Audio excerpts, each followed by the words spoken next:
Okay, it looks like we've plateaued at about 35 or so attendees. So at this point, then we'll call this meeting of the Montoursville Area School District Board of School Directors to order on this Tuesday, February 9th at 7:18 p.m. Apologies to the public for the delay of us arriving. Prior to this meeting, we had an executive session for personnel contractual issues. So with that, Brandy, would you call roll?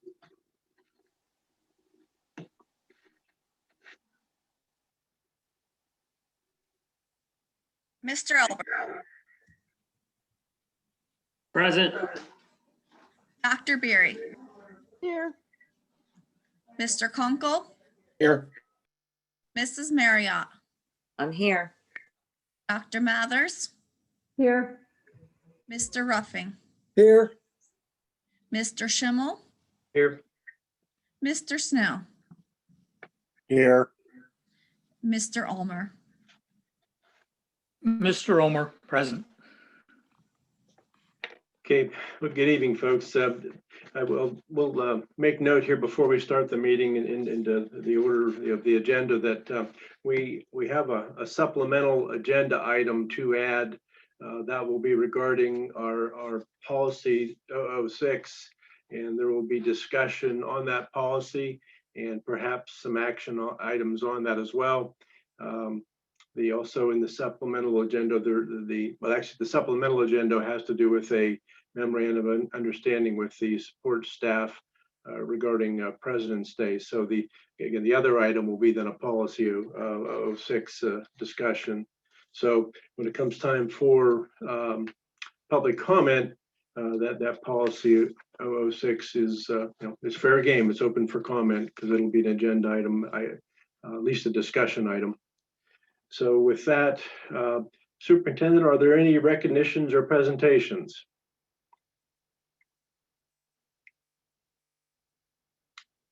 You're muted, Christina. Sorry about that. Yes, we do. This evening we have Dr. Amy Breon, who will be presenting to the board the need for having a therapy dog in our elementary schools. So I am going to let her take the chair here. Good evening, everyone. I appreciate this opportunity, school board and community, to present this to you tonight, just as a vision for the future, as I like to call it. The idea that, we've been so kind of caught up, if you will, with COVID, that there's something beyond. And I really want to make sure that we're able to, look to the future and what some of our needs may be, and to be able to project out for long-term planning. So in part of this is what I'm looking for. So as I share this as a vision for school beyond COVID, it's also a vision for moving forward in both elementary schools. So we've had conversations about this particular topic in both schools. So as we move forward, I'd just like to take the opportunity to talk with you about the topic of this article that appeared in an educational journal some time ago about schools going to the dogs. So more specifically, the idea that how facility dogs can support students at school. As a nation, we are seeing that approximately 1/3 of children have some type of childhood adverse experience that can lead to trauma in their life or has had a traumatic impact on their lives. Coincidentally, as we review the data of our students at Loyalsock Valley, the numbers that we have identified there replicate those national levels, where we see approximately 1/3 of our students having some form of adverse childhood experience that may impact their learning.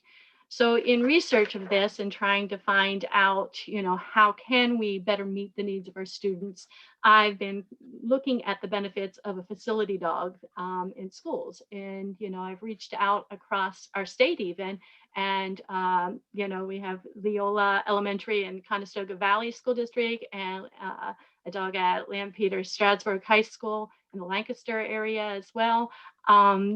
And these schools are listing dogs as a valuable educational resource to assist students who had some form of trauma and who are struggling with focusing during school, their attention, and having difficulties with learning the outcomes and, just being in an overall positive experience for school climate. Although we've been doing a lot at Loyalsock Valley to inspire pride in our students, we know there are students who, because of these experiences in their lives, are not attuned to learning these behaviors because they're struggling with some learning issues related to this trauma. So one of the things that I've looked at and investigated is the differences between different service dogs. So, there are the service dogs that are designed for perhaps assisting someone who has a visual impairment. There are emotional support dogs that help people to de-escalate, or that individual to de-escalate their emotions or frustrations or anxieties at a time. There are therapy dogs that are visitors. So, I've worked in one school where there was a visiting therapy dog that came in when my one daughter happened to have to spend time at Janet Weiss Hospital. They also brought in therapy dogs during that time in her visit. And then there are facility dogs. A facility dog is specifically designed to be at that school and to be supporting as part of the community of the school. So they are a resident and a long-term resident of that school as they go through. So I have a quick little video just to give you a feel for what this looks like. So we'll go ahead and watch.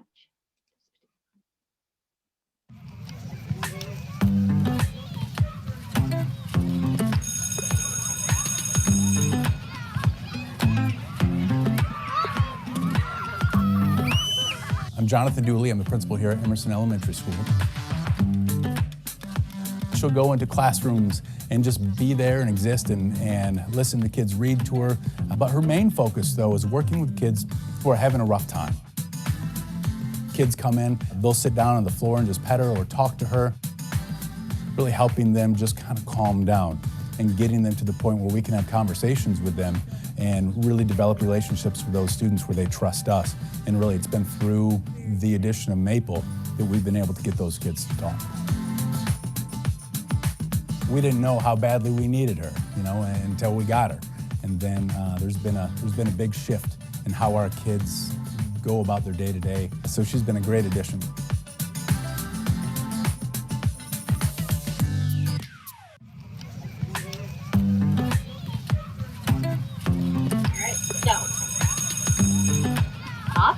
Sorry about that.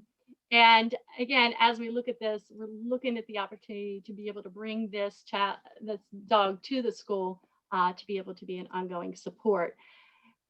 Looking into the research side of it, there are just so many numerous benefits as I can go through this, but, paying attention and being focused are really a prerequisite that we have to sustaining learning. So when we understand the brain science behind this, we know that these are executive functions that are developing over a child's experience clear through adulthood. And if a child or an adolescent has had some form of trauma, these functions can be developed or underdeveloped or even stagnant. So we know emotions drive attention. Many of our students walk into our classrooms in this hyper-vigilant state of brain activity.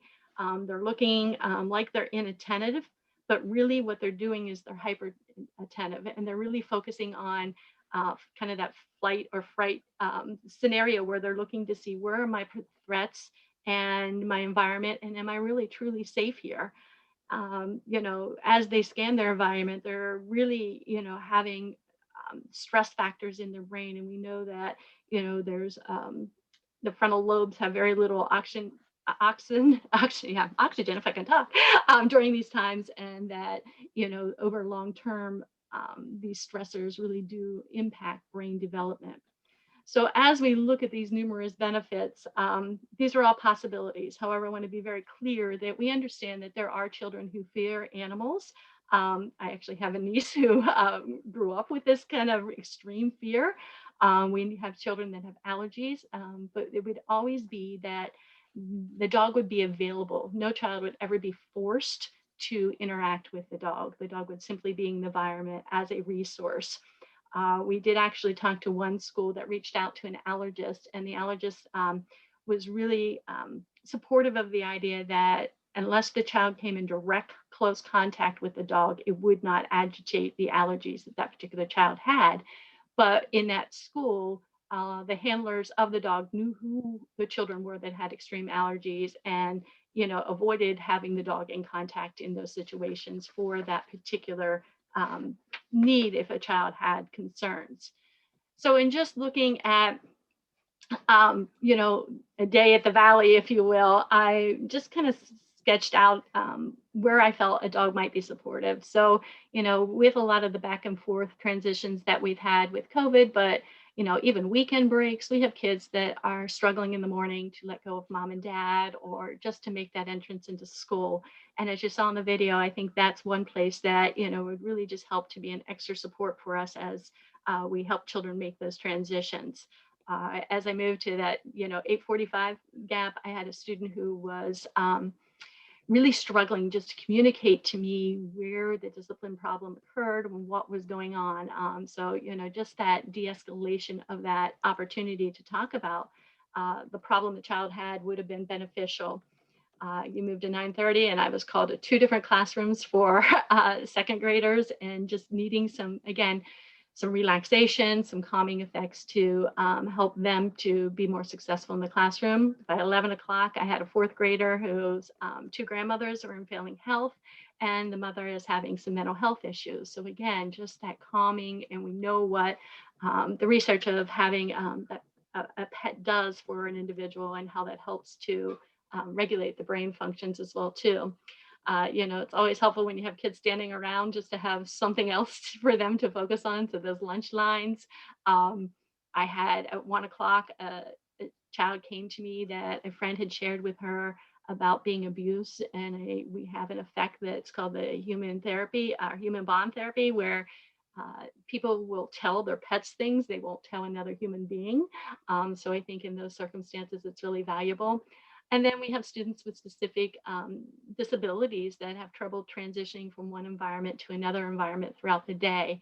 And of course, that dismissal time too. So these are all areas as I look throughout our day at the Valley where I feel that a facility dog would be beneficial. Here's another video just kind of showing the highlights of those exact same things that I've noticed at the Valley. The best way to improve student behavior and learning at schools. One local elementary school is using a specially trained dog to make big changes for students. 41 Action News anchor Richard Sharp shows us how the dog helps the students. Every morning when students get off the bus at Proctor Elementary School, they're greeted by Millie, a specially trained yellow lab. She's a good dog. She's my best friend. Millie patrols the school's hallways, lets students read to her, and even plays with kids when they need a little distraction. She helps you be calm when you're frustrated. When I had a hard time, she helped me get through them. Millie has been specially trained to recognize when the students are struggling. She seeks them out and helps calm them down. And if Millie's not around, oftentimes kids go and seek her out. Sit next to her and pet her. They want to come and talk and share with her. Makes me feel happy. Even though I'm in the room, she makes me feel calm. They talk to her as if I'm not in the room and tell her all kinds of things. The principal still can't believe how much of an impact Millie has had on the school. No. No, I did not. I didn't realize what a life changer she would be. Elementary school can be hard, and while kids learn to navigate their emotions, try to make friends, and get used to the sometimes demanding pattern of learning, they have a friend they can talk to. Good morning. Lean on. You hug her right around your neck. And pet. I like her a lot because she's beautiful than my dog. Like the students, Millie is constantly learning. She can learn new commands that the kids can use. She comes with a set of rules, so each student knows to ask before they pet her. And what's really interesting, Millie, stay. Millie, come here. Millie is so popular that she has her own birthday. Each December, the whole school throws this amazing animal a birthday. I'm Richard Sharp, 41 Action News. The best way to improve student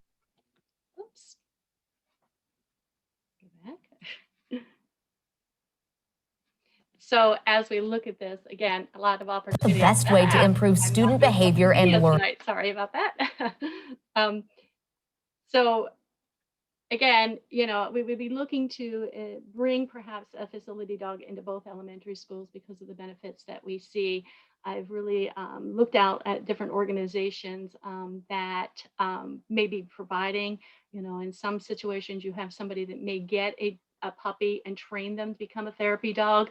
I have some apprehensions about that, but other people are willing to go through that process. The organization that I've really felt I aligned best with was Susquehanna Service Dogs out of the Lancaster area.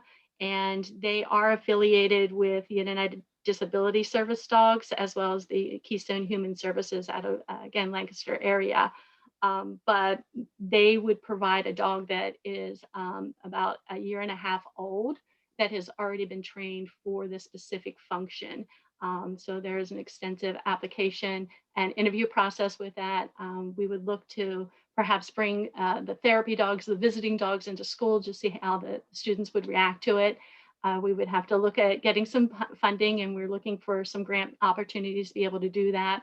You would develop some policy on what how the dog would be utilized in the school. So I have samples from a couple different school districts on those policies that are put into place for having the dog. Then we would look for about a 3 or 4 day training for the handlers. So we would have specific people that would be responsible for the dog throughout the day.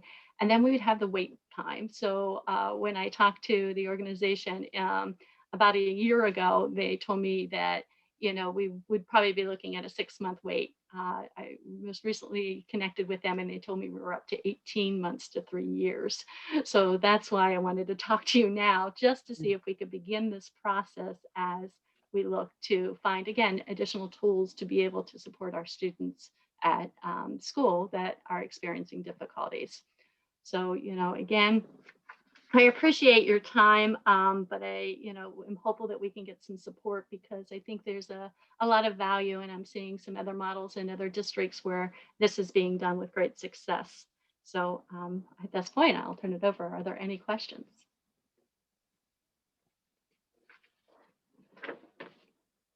Who takes care of the dog? Do you have to have like a staff member that will take the dog home and will kind of like adopt this dog and bring? I think it's a great idea. I just was curious how it would work. So so I would take on that primary responsibility. So I would be the dog owner in this case. We have others that, again, you have to have multiple handlers. If I would be sick or if I would be away at a meeting or something, you would still want that dog to be in the school and be a service to it. So there's the primary handler, and then there's some secondary handlers that would be able to, work directly with the dog as well too. But someone would own the dog or adopt the dog as the primary care person for them.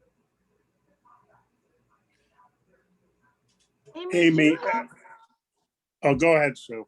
Oh, those research citations, like, do you have any of those handy that you could email to me as attachments? Or I took a photo of it.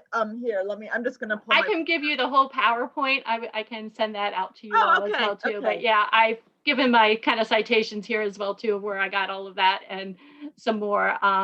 The Susquehanna Services provided me with a whole Google Drive of resources, as I said, sample policies and so forth. So yeah, I have lots of resources on this that I'd love to share. Thanks, Susan. Now, I'm sorry to ask you this, but I would just be curious if any of those resources, did they put the dog head to head against other methods, like a meditation app, other ways of calming children that could potentially be in more than one place at a time? Or I guess that's just where my mind is going.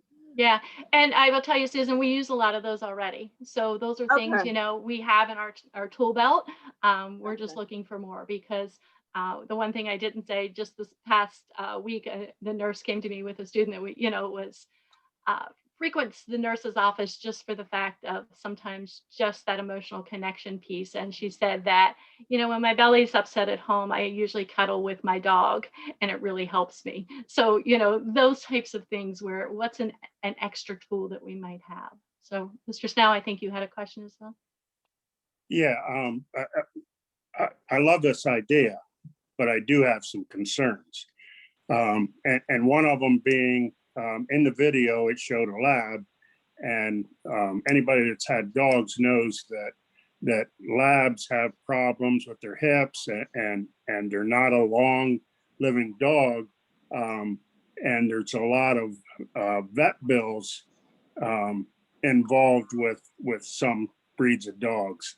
That's my one concern. And my other concern is, have you ever seen the devastation of a young child when their dog passes away? Yes, so I will, I'm sorry. Go ahead.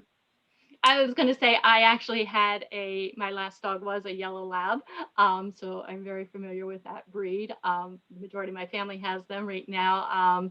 My mom has a mini Aussie Doodle. So, having some of the poodle breeds that they're bringing in now for hypoallergenic purposes. Typically what I've seen is that the dogs will retire when they get to a certain age, just to kind of protect the environment for that. But I will tell you, just last week, we had a student share that their dog passed. And I think that many of them have experienced this in one way or another. But I think as a cautionary measure, they tend to retire them before they get to a specific point. As far as the vet bills, I would either pay that out of the pocket, or we would possibly look for donations towards that from a local veterinarian that might be willing to do that. And that was advised to me from the Susquehanna service dogs as well too, to reach out and look for possible somebody that might volunteer to take the dog on to be able to do that. But again, as part of the owner, that would be my responsibility to take care of those needs. Okay, thank you, Amy. You're more than welcome. Amy, yes, Amy, I have a question. I think this is a great idea.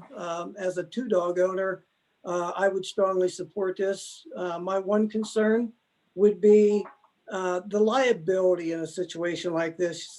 You get a little first grader or something, might come up from behind, startle the dog, or could poke the dog in the eye or something. If the dog were to respond in a negative manner, would the district would have something on their insurance, a rider or something to cover any possible unexpected liabilities related to the dog?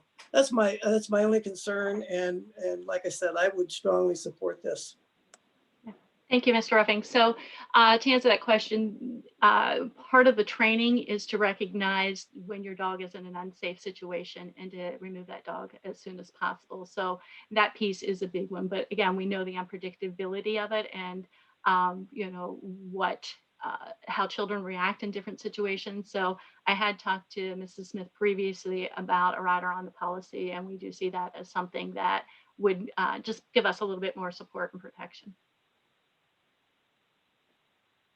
Thank you. You're more than welcome. Any other questions? We do see this as part of the ESSER's grant funds, that it needs to be an extension of us as a trauma-informed district. And under ESSER's funding, they are looking for us to find innovative ways to help the mental health of our students. So this is definitely something that we do believe would be a huge component in helping the mental health of our elementary school students, and we could put it under the ESSER's funding. Now, the 3 years may pose a problem, Amy. I'm not sure about that one yet, but well, we'll have to work on that and figure that out. They are working on some pilot programs now, so I would have to submit my application and we'd have to start the process. And they were looking at the opportunity again of getting more dogs out in some training capacities. So, whether we would qualify for something like that or not, I would need to start the process in order to determine that.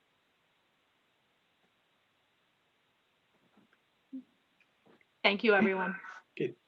Thank you, Amy. And if there's no more questions, board, then we'll move on to the next item on the agenda, and that's the student representative presentation. If Zachary, do you have anything for us? I do tonight. The academic decathlon team will be meeting tomorrow for the district meet. Our school play, the 39 Steps, will be selling tickets. I believe it is on Facebook. If anybody wants to correct me at some point, please do. I'm not entirely sure on that, but I do remember that it will be $12. It will not be in person. They will be selling it so that way you can purchase it and you will be able to watch it anytime from March 4th to March 6th and be able to stream it. And that's all I have for tonight. Okay, thank you, Zachary. Okay, with that, then we'll move on to the reading of the minutes and approval of them. We have the January 12th regular meeting minutes and the January 26th work session minutes. Is there anything in there for any other executive sessions? Christine, it's been a month. Okay, we got those two. Okay, all right, good. Then the January 12th and January 26th minutes. I hope you had a chance to review them. Do we have a motion to approve them? Motion to approve. Second. Second. Okay. All in favor? Any questions or comments? Actually, go ahead. Yes, I do.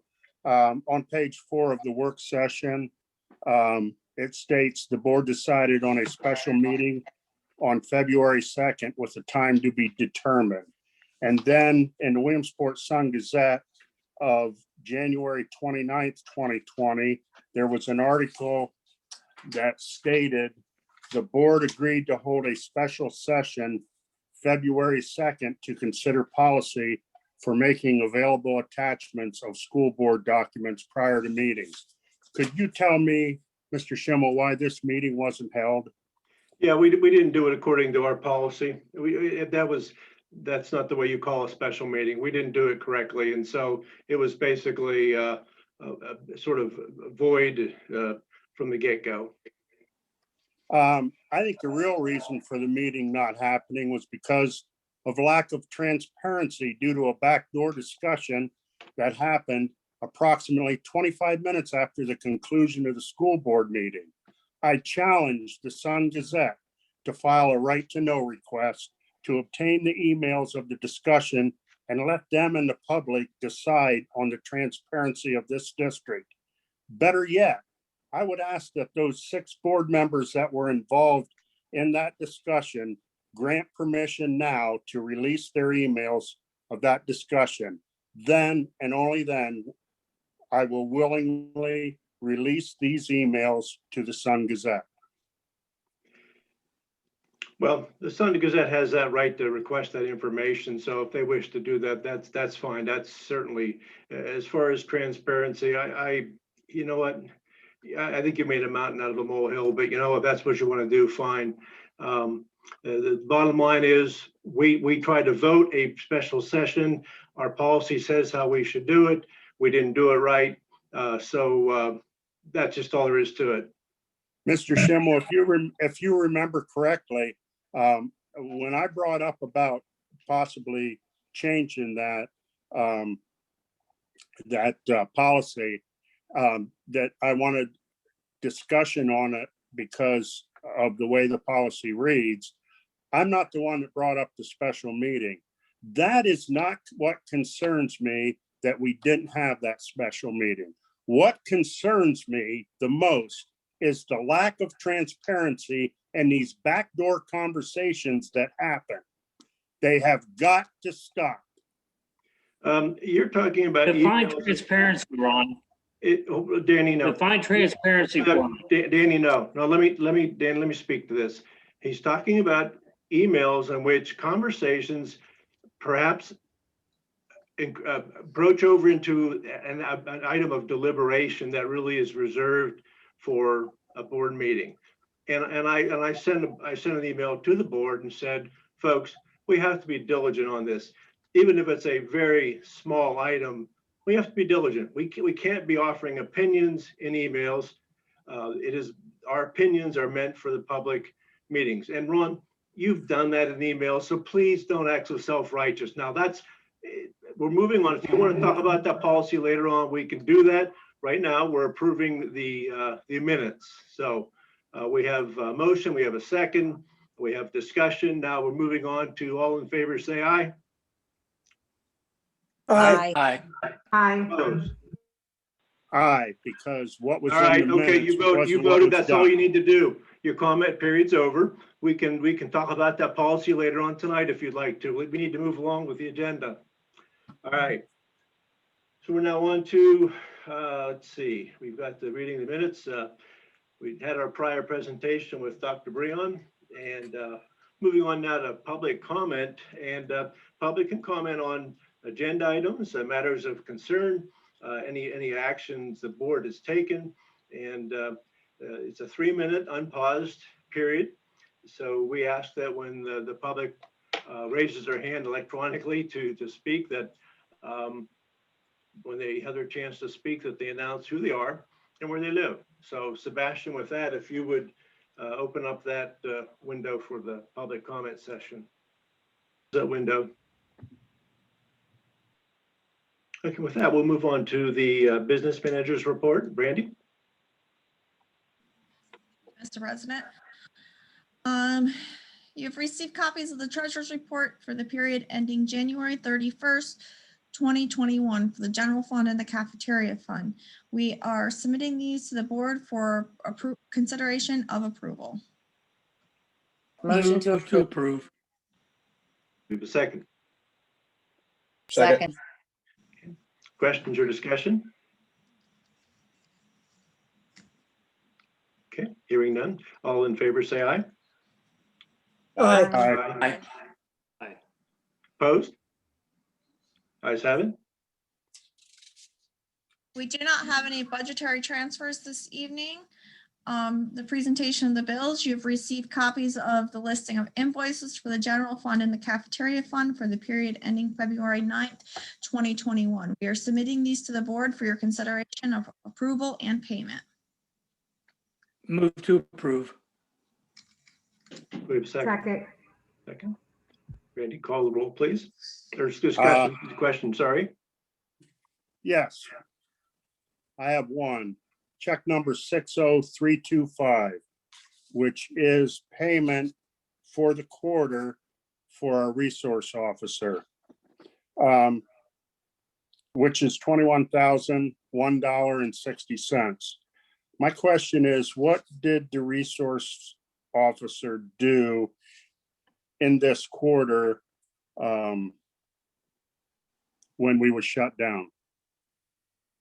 What did he do for our district?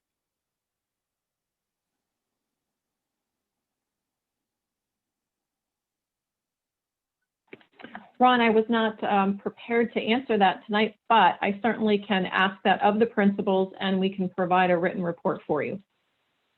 Also, while you're at it, Christina, in the first and second quarter of this year, not this current year, but it would have been in 2020, the first and second quarter, and this is the fourth quarter. But in the first and second quarter, when we were shut down due to the Governor Wolf shutting all schools down, my same question would apply because as far as I know, they were still getting, our resource officer was still getting a paid same amount of money while the schools were completely shut down. We can verify that for you. And I do know that there are still things that he must attend court for with different types of student cases that we have. But I don't know how many without being able to speak to him and the principals.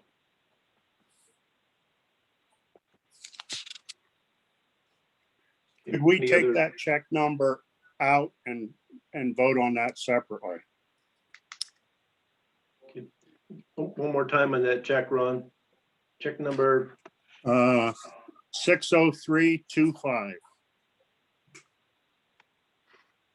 Okay, board will separate check 60325 and vote on it. See, I would actually, Mr. Schimmel, I would actually like to hold off voting on that until we get more information from Christina, and possibly at the next board meeting vote to accept or not accept that check. Well, we'll separate it and we'll see what the board thinks on that. So With that, on the balance of the presentation of the bills, we have a motion, a second. Any more discussion or questions? If not, Brandy, would you take a roll call? Mr. Albert, Yes. Dr. Berry, Yes. Mr. Kunkel, Yes. Mrs. Marriott, Yes. Dr. Mathers, Yes.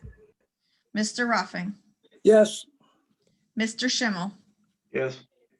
Mr. Snow, Yes. Mr. Ulmer. Mr. Ulmer, yes. Okay, we have the additional separated item of check 60325. And do we have a motion to pay that?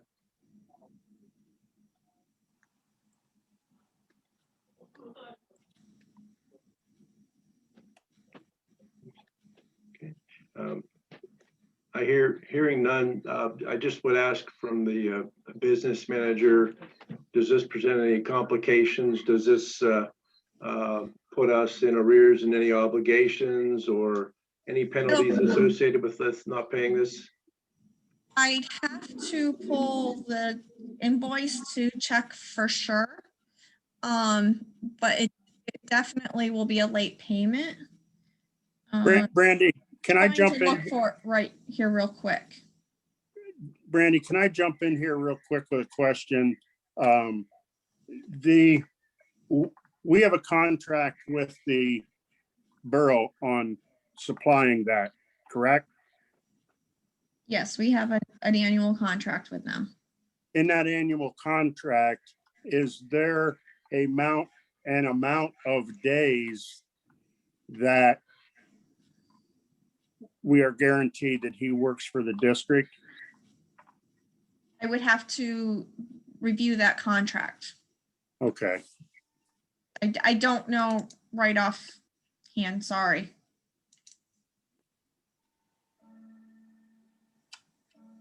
Then do we have a motion to table this item?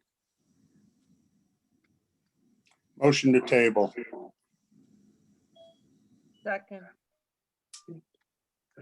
Any discussion or questions, board?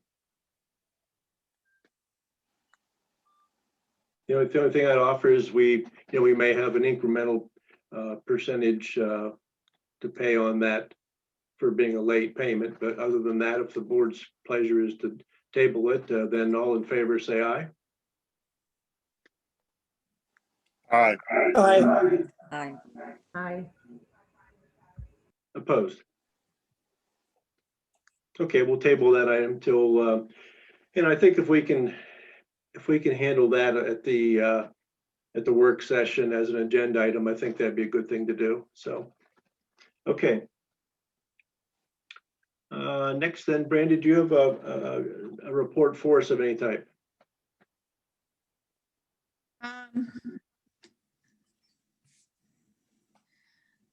February work session, I will provide a review of the current revenues and the revenue projections for the 21-22 budget. In March, we will review the expenditures. In April, we'll be looking at updates and making changes. In May, we'll be approving the proposed budget and making changes and plan to approve the final budget in June. In the current budget, we're continuing to watch the cyber charter schools. Enrollment has remained steady as where it has every month. So it is still looking to cost us, with the district option and the outside cybers, just over 1.4 million. And we currently have budgeted 575,000. This is an estimate of being short 833,000 for just cyber cyber school costs. Just to remember everyone where we are. I told you I'd keep you updated on that going through the school year, and the enrollments are not changing. And that is all I have for this evening. Okay, thank you, Brandy. Let's move on to the superintendent's report. Okay, thank you very much. We have had some questions about snow days versus remote COVID days. So I did put something out to the community last week, and I think it's worth some time to explain some of what's happening between our district and other districts. So let's talk about that a little bit here. The first is that you need to realize that the state has for several years, and to be exact on the number of years, I don't remember how many years it has been, that they have offered districts the opportunity to take advantage of something called a flexible instruction day.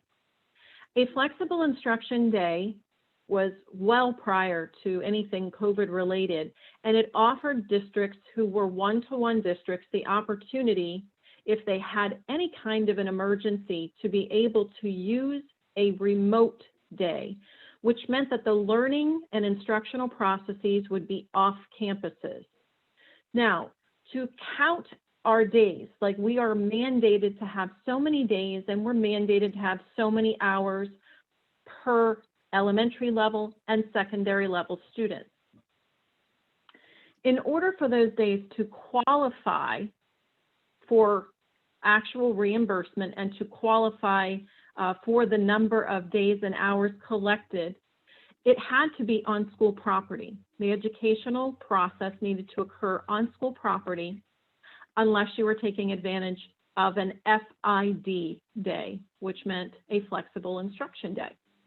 Flexible instruction days require districts to complete an application once every 3 years. Now, I've seen two places, and Brandy was looking at this with me again today, on two places on the state website. One says 3 years and one says 4 years. So for example, we could fill out an application and our flexible instruction day would grant us flexible instruction days for up to 3 years. Our district has never had flexible instruction days. Say that 3 times fast. We've never used those as flexible instruction days. We've never been a one-to-one district. And what I have always heard from our staff, from our administration, from our community, is that in-person learning is what they wanted. They want teachers, and they want that in-person connection with those teachers. So that's the background. Now let's step into 1920 and 2021 school years with the pandemic. The pandemic presented so many unique issues with needing to be on remote or needing to provide synchronous or asynchronous learning opportunities. And those opportunities either could have half of your children, like a hybrid, on the campus and half of them at home. It could have all of the children at home with your staff on campus. It could have many different ways of being counted as far as those 180 minimum days or the 900 and 990 hours minimum hours. In 1920, the state said, you do not have to meet those hours. We will not penalize you financially for not meeting those hours. So that was fine. We were not a one-to-one district. We needed to we couldn't even provide an education to the level of calling an education, in the sense that we were going to be doing assessments and we were going to be moving curriculums forward. What we did was enrichment and review. And again, we fought through that with the state, and many of you were here with us as we did that, because we were not capable of even understanding who had internet, what the internet connections were like, who had devices, who didn't have devices. So we conquered all of that by, first of all, making sure that our students could obtain devices.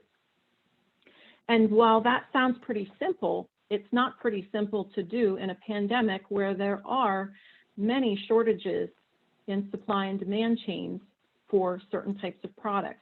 So we were very lucky to be able to receive our Chromebooks and the laptops that we purchased and get those in for our students. So as we came into 2021, there was a new implementation of section 520.1. And let me see if I can share my screen.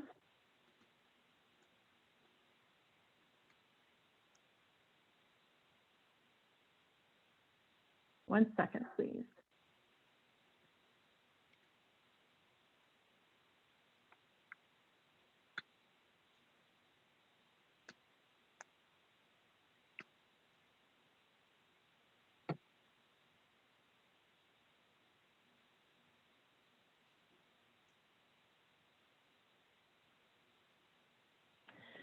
Under the school code, section 520.1 provided new flexibilities to meet the emergencies of having to live in a pandemic. So when 520.1 came out, this is the state's website, so anyone can go to this website and see exactly what we're referencing here. FID days were for emergencies, meaning weather emergencies, district emergencies where the facilities were ruined by natural disasters, or you had some other type of emergency whereby you needed up to a 5-day maximum reprieve from that 180-day requirement by the state. Since the state recognized, the Pennsylvania Department of Education recognized that there may be much longer periods than 5 days needing an emergency, they proposed and approved section 520.1. So let's read it, just a little bit of it here together, because there are sections above this, but this is the primary crux of 520.1.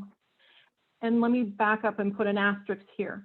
We needed to provide to the state something called an educational instructional timeline, which we did. The board approved it. It went to the state so that we could use remote days.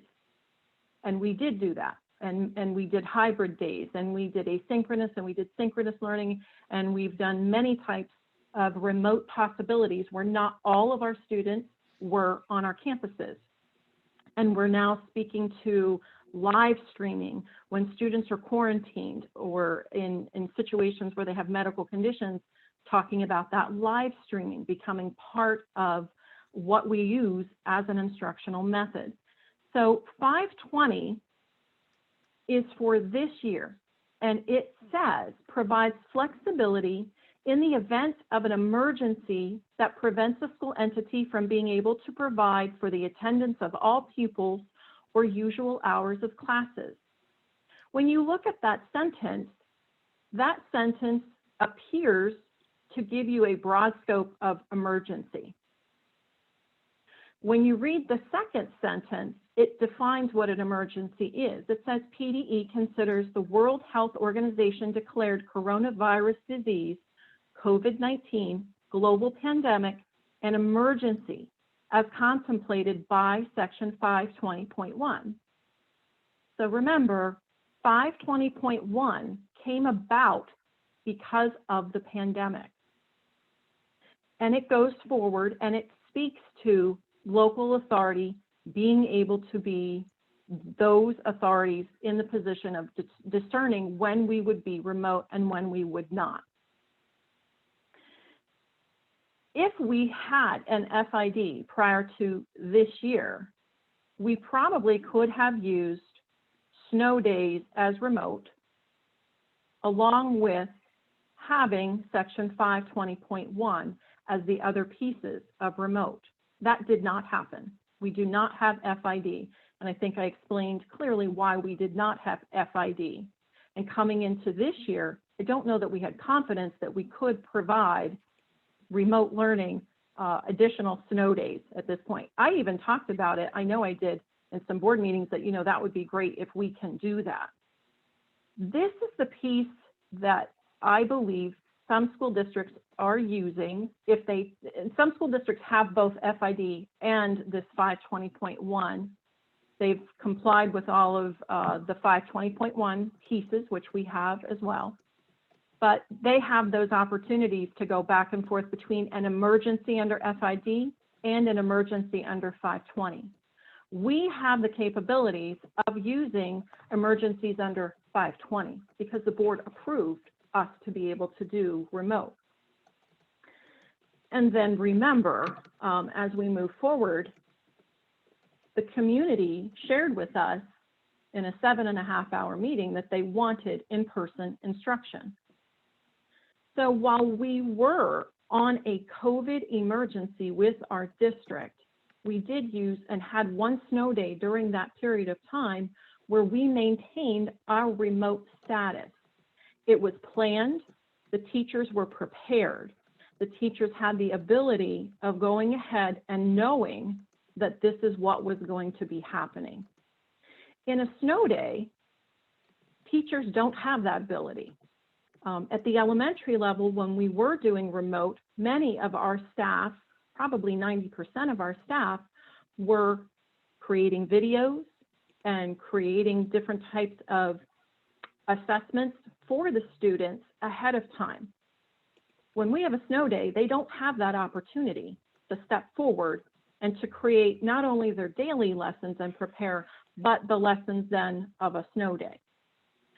I will say the first time that we had remote, when we were on the COVID emergency plan under 520.1, again, everyone was prepared staff-wise. We were prepared.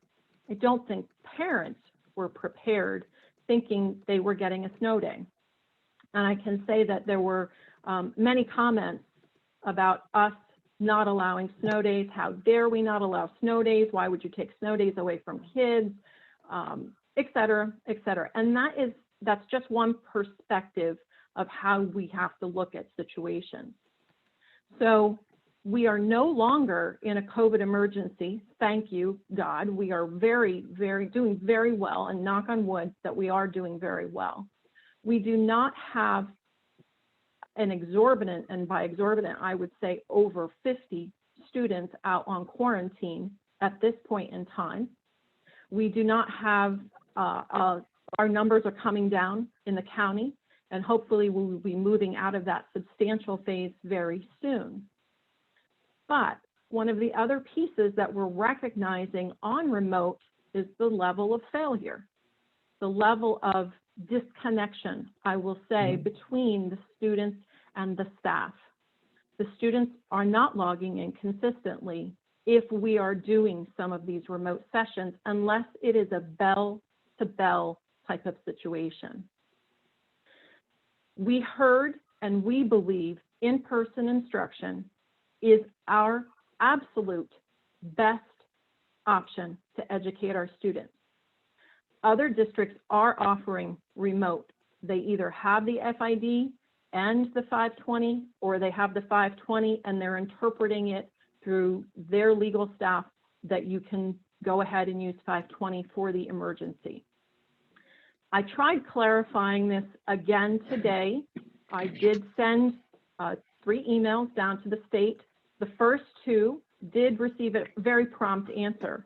The third email was very specific, and it asked, is 520.1 available to be used for weather-related emergencies? Cricket. I got crickets. Brandy was there with me. She knew. There was no answer. And this has been some of what we're dealing with through the pandemic. There are no answers. And I believe that what the answer may come back to be is talk to your solicitors, talk to your solicitors. I love Fred, but it's not up to Fred to determine what is best for education. It is up to our community. It is up to our parents. Our parents spoke very loudly. They wanted in person. We were making sure that we are doing in-person education.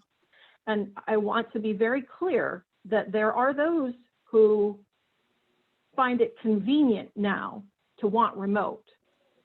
If your principles are to educate students, then we're going to educate them in the best way possible because you told us you wanted in person, and we wholeheartedly believe that that is what is best for students. And that's what we're going to do. We're not going to waffle on our principles because it's convenient or not convenient. We are going to be providing that in-person instruction. We are not going to have the levels of failures via remote that we have seen, and these are things that we really do need to take care of. And we also want to make sure that we're not calling education a half of a day on a remote or having office hours where a teacher sends something out to students but can't work with students. We don't want our staff having to worry about, okay, my children are here, they have to hop on their classes, now I have to get 20 of my students onto my classes. The children in those classes deserve the undivided attention of a teacher. We don't want the teacher to be over here with their own family in here. There's legal aspects, there's policy aspects, there's so many different reasons that we do not want that for our students. The social emotional aspects, we've all spoke to that. We want the students in person. So having said that, that brings us to why we have asked the board to consider making President's Day a snow makeup day.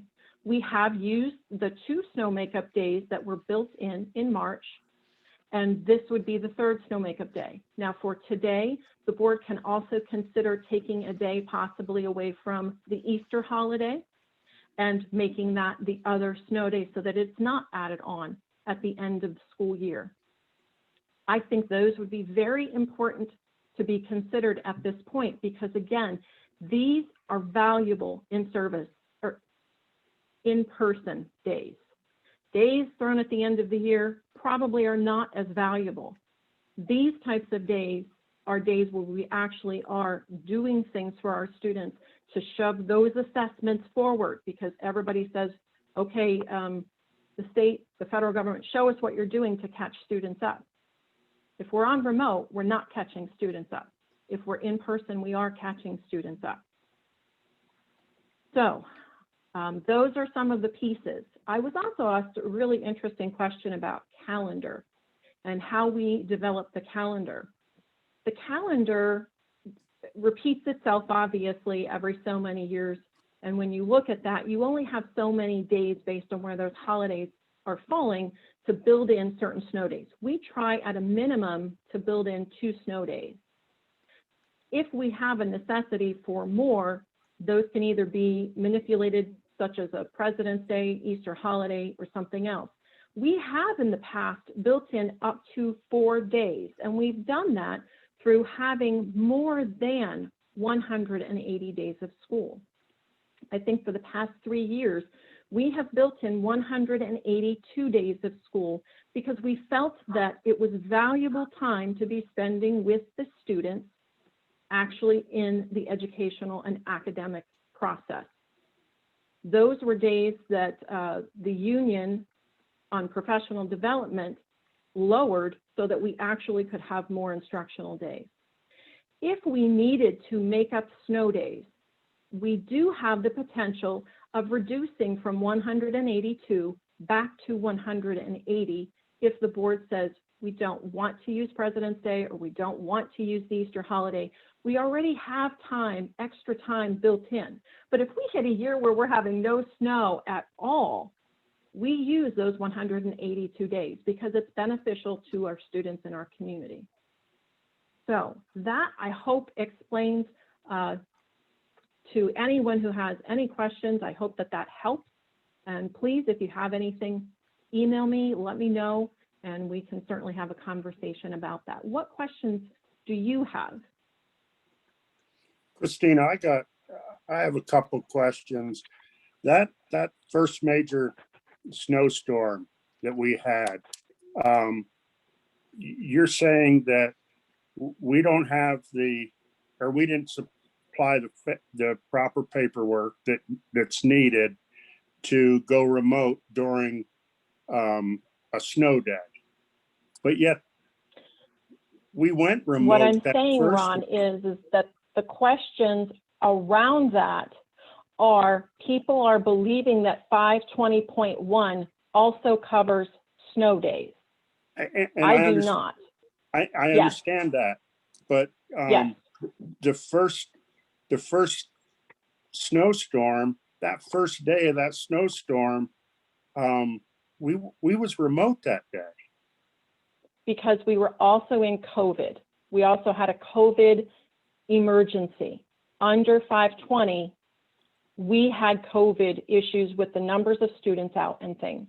So yes, we were in remote. It was planned. We we're okay with that. Okay, let me ask you this then. So if it wouldn't have snowed, we would have still been remote that day because of COVID? Okay, Yes, I do believe that that's correct. Being understood.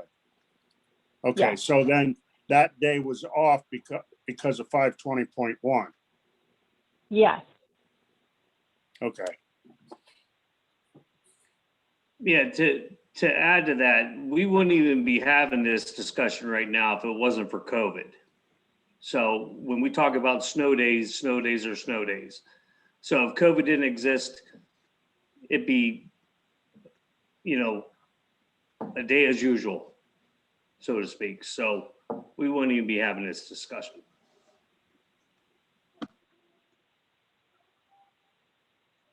Ron, you're muted there. Danny, we have the paperwork now where we could put in the paperwork possibly for years down the road for next year and then 3 years, because we have the equipment now to do it, correct, Christina?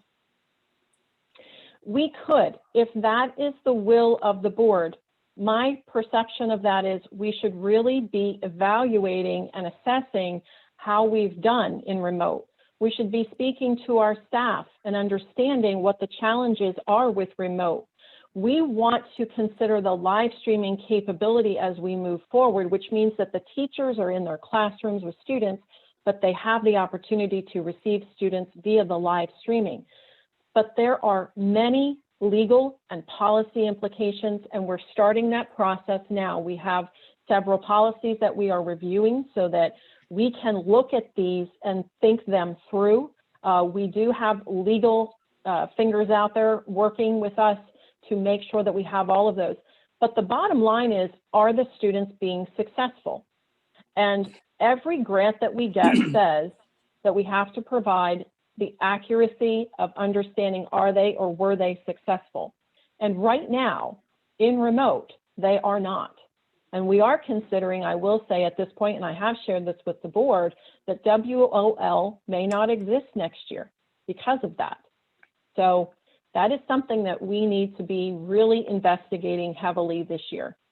Well, the only thing I'm saying, Christina, is during a normal year, 1 or 2 remote days wouldn't be as devastating as it is now during COVID, because our students have missed so many in-person days.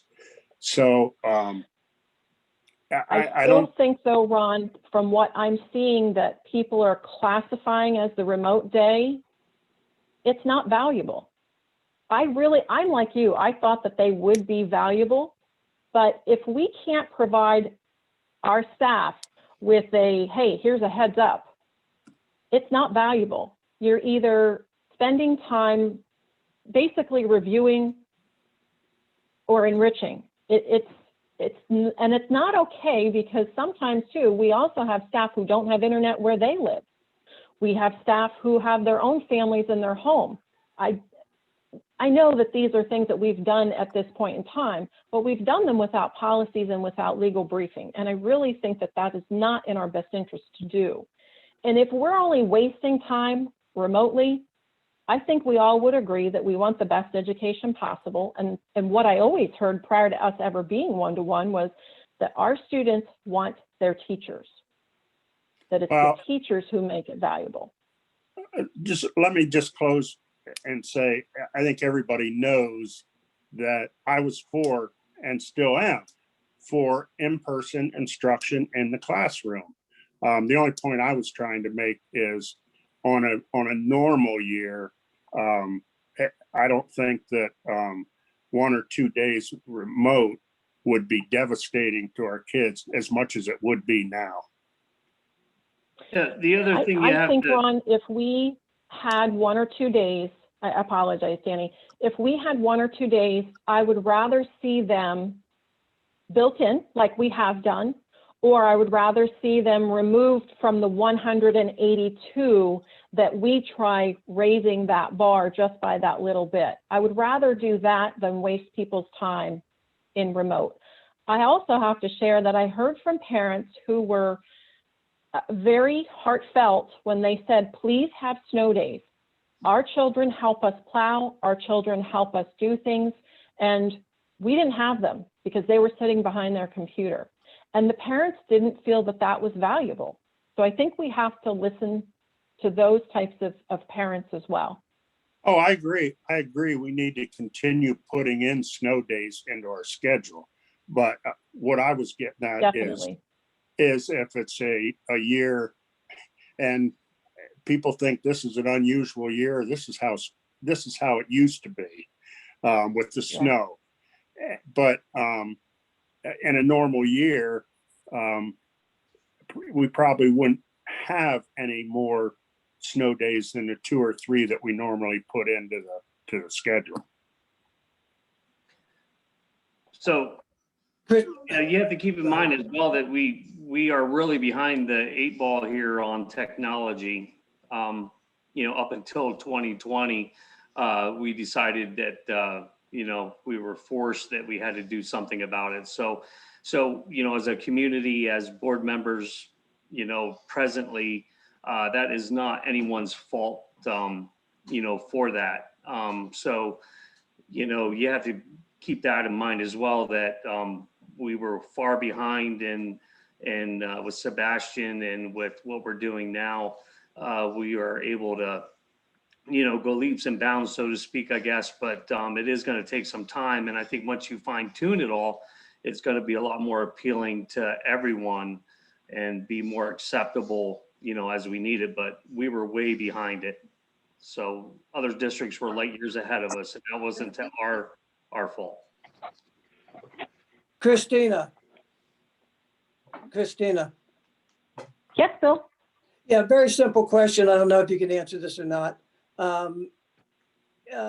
Assuming that we would apply for the flexible instruction days and that was approved, the use of those days, is it an option or is it an obligation? I mean, if it's approved, do we have to use them, or is it where we're given a choice then? And if we're given the choice, wouldn't it be better to have the option? It would. It does give us a choice. You're right. It does not obligate you to have to use them. It's there if you would like to use them for some type of an emergency. You do have to provide lesson plans of what you would be covering and a few other of the very pointed things. But yes, it is flexible. So meaning that if you want to use them, you can use them. Again, I will go back to what Danny just said too, because I think that's valuable to also speak to. We were not in the best position with technology. We're still not. We're still moving in the direction of getting these pieces together. And we have conversations that are coming up with putting together a technology committee and making sure that that committee can pilot some of the things that we're looking at. Let some of these different levels of teachers use new whiteboards, let them use microphones, let them use some of the new pieces that we're talking about getting with ESSER's funds so that they can develop their talents and skills. If we wish to, and they feel confident moving forward as a unit, as a grade level, as different types of departments, those are the pieces that we then would feel confident with as well. They're amazing. This group of people has, I say it all the time, they have made possible the impossible this year. And we're still picking up on that, but thank goodness we have them, and thank goodness we have Sebastian to move us forward. All right, thank you, Christine. And the reason I asked that is I believe you referred to it as an antiquated system, and that you need to, when you apply, it's good for 3 years. So I asked that question certainly in the hope and expectation that next year, the following year, 3 years from now, that we will certainly be in a position technology-wise where we could, exercise that option, because we could and we will be where we need to be to use a flexible instruction day for remote. Yes, if we would like to, we can have that option if 520 does not exist beyond this year. Yes, I think that would be something too to be looking at for other types of instructional days. Thank you. Okay, all right, board. Christina, do you have anything else to offer on the way of a report? I do not, but we do have principals who have their reports ready for you. Okay, wonderful. Good. All right. Okay. Dr. Breon, can we go back to you? Certainly, thank you. So just some things that, again, are heading out the valley. If you saw on my board report, our PTO put together 100 reasons why I like my school, and I was able to share some of those with you. So, you know, as I look at that bulletin board every day, I think that I would love everybody to be able to read every single one of those. And it's been just a reminder of why we do the things we do. So, you know, hopefully you were able to get the essence of that through what I shared in my written board report. Secondly, again, we're trying to highlight some of our staff at the Valley in our pride and just some of the efforts that they're being made as well there and some of the great things that are going on. As we move forward, we have a lot of positives as well. And I'd like to think that there is the mix of COVID, and I think sometimes that just brings us down and as we spin around. And so, you know, really looking for those opportunities for our students to have some routines. And so, you know, we will be doing our Valentine's exchanges and our parties. Look for some new additions outside of the Valley in the next couple of weeks as well, too, as they have an activity that they'll be doing on the 12th, as well as they celebrate their Valentine's exchanges and do things along that nature. So again, a lot of good stuff going on, and it's, you know, good to be able to stand back and look at those at some of these times where things seems a little dark and snow days and COVID. Thank you.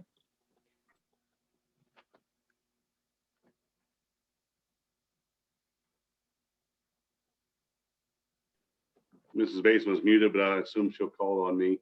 I just want to thank Dr. Breon for her presentation tonight. I know with looking at the therapy dog and for your consideration, I know she and I and the counselors have been talking about that and beginning those phases and those discussions and looking and exploring that option is something that continue to help with our students and providing those needs.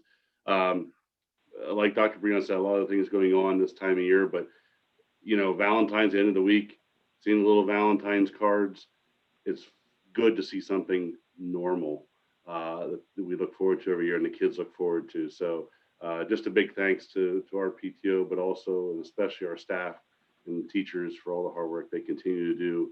And you know, again, thank you all the parents as well. It's a different year, but again, those pockets of normalcy make us feel like, you know, okay, we're going to get through this, and I know we will. So thank you. We never realized how much we missed those little treasures. Mr. Myers. Okay, good evening, everyone. Again, I'd like to piggyback off of Mr. Farrar. Really like the presentation. Thank you, Dr. Breon. And given the opportunity, that therapy dog can surely come to the middle school. We would love to have that opportunity. I've had the opportunity to work with Dr. Breon with our PBIS, Positive Behavior Intervention Support, and that continues to thrive. We're looking our last pizza party winners, Principal 100 Club winners. We're hoping to get together here when we don't have a snow day. So we were planning on doing that tomorrow, but that's been canceled. So the most recent winners, we will have a pizza party. So I've been anxious to get that completed with the students. Also with the PBIS, we are branching out into local businesses. A lot of our prizes for the students have come from grants. Thank you, Mrs. Basin and the PTO for some of the donations that we've had. But we do want to branch out into local businesses to help out with that. Our middle school population of students, they love to have little incentives like Amazon gift cards and tablets and things that really help them thrive and improve their focus during the day. So we've had a lot of positive feedback from the parents and the teachers, how that has improved the overall culture of the building. Lastly, I'd like to talk about our Operation Valentine Day cards. Again, Mrs. Russell was approved last month. She will be retiring at the end of the year, but she spearheads a drive for Valentine's cards to veterans and so forth, first responders that may be overseas and so forth. So I'm going to upload some pictures into the McCall Facebook page of some of the examples of the cards. They're really cool. The kids really open up and are thankful for all that our service people do for us. So just wanted to share that in addition to the board report. Thank you. Thank you, Mr. Myers. Mr. King? As you hand out dogs tonight, we'll pass at the high school.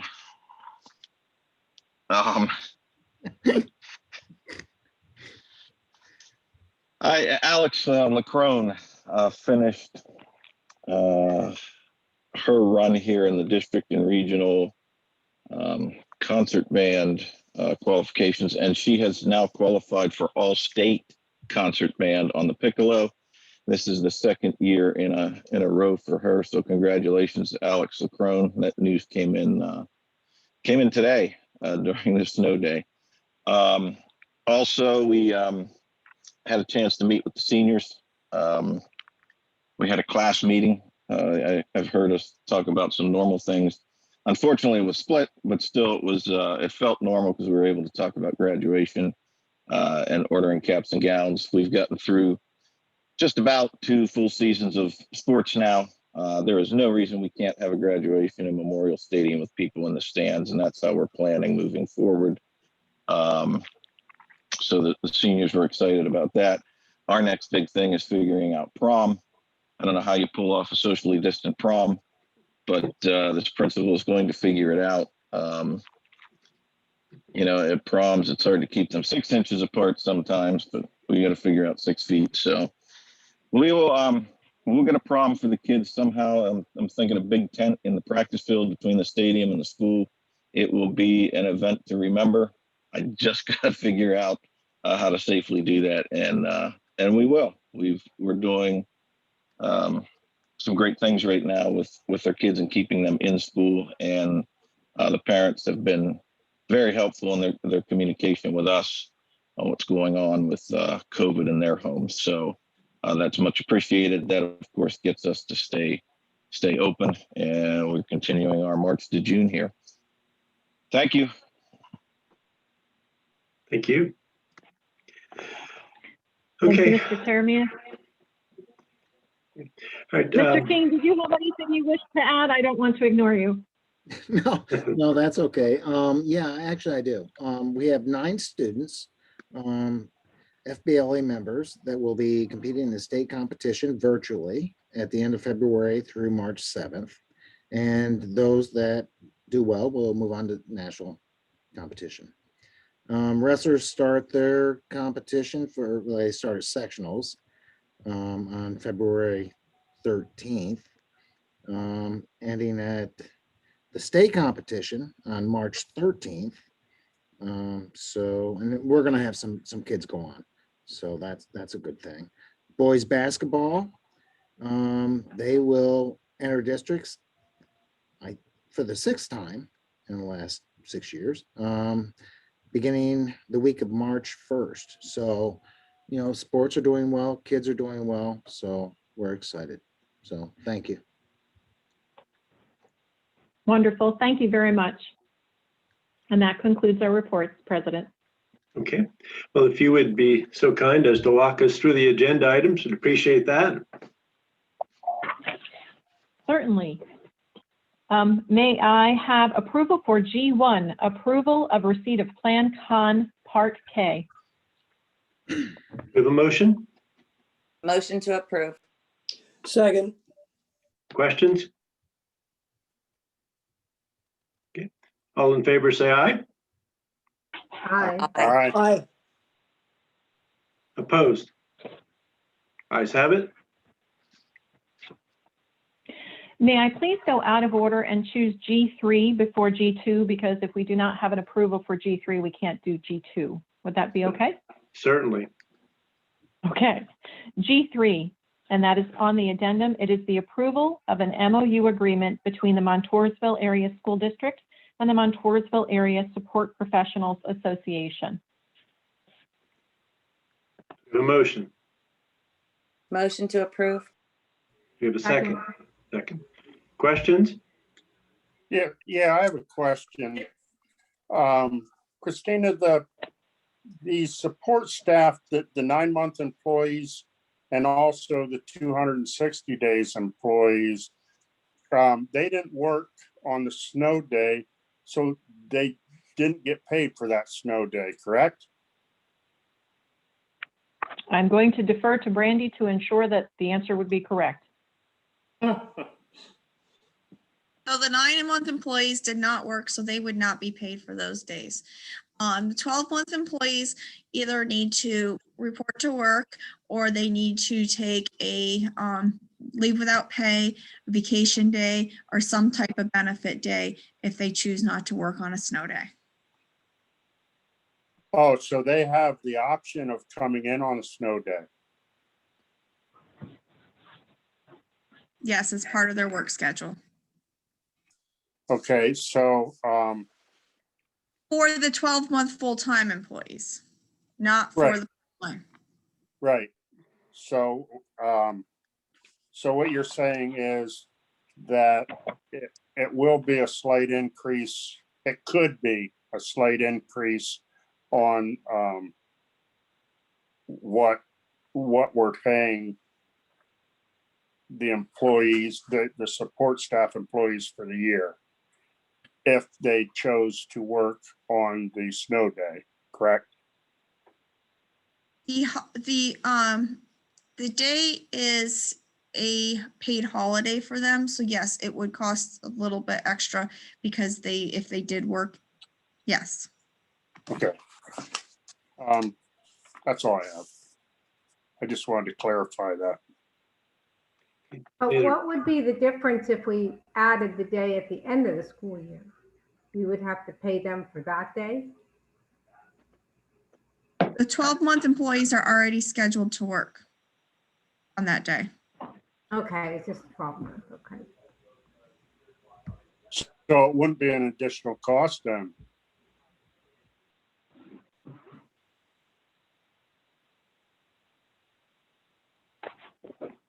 We wouldn't be paying, correct, it would not be an additional cost. I guess the question here, the real question is, how many support staff of the 260-day employees came in and worked that snow day? I would have to go pull reports. I don't even think we have the reports for that snow day right now, depending on what pay period it was.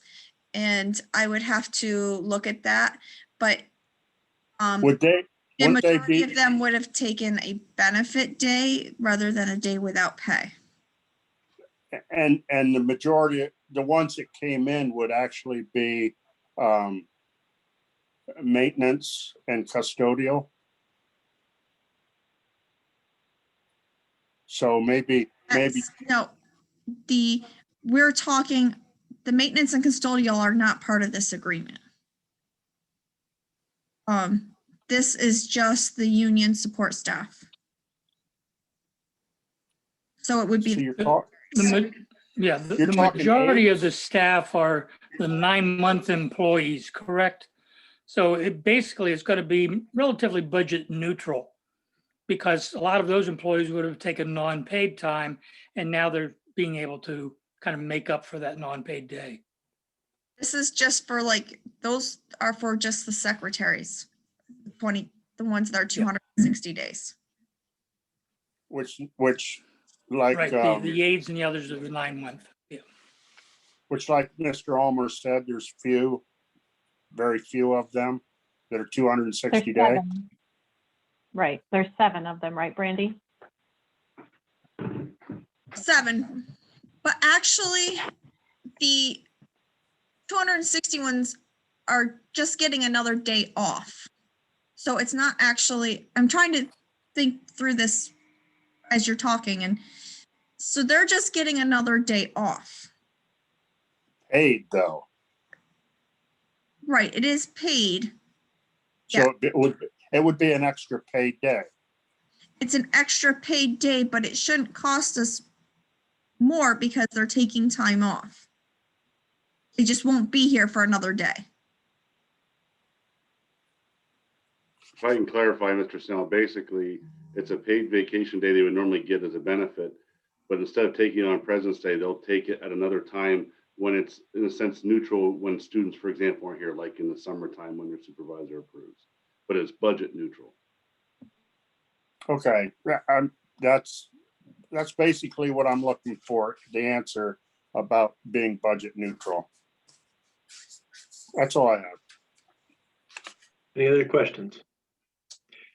If not, all in favor, say aye. Aye. Aye. Aye. Aye. Opposed? Ayes have it.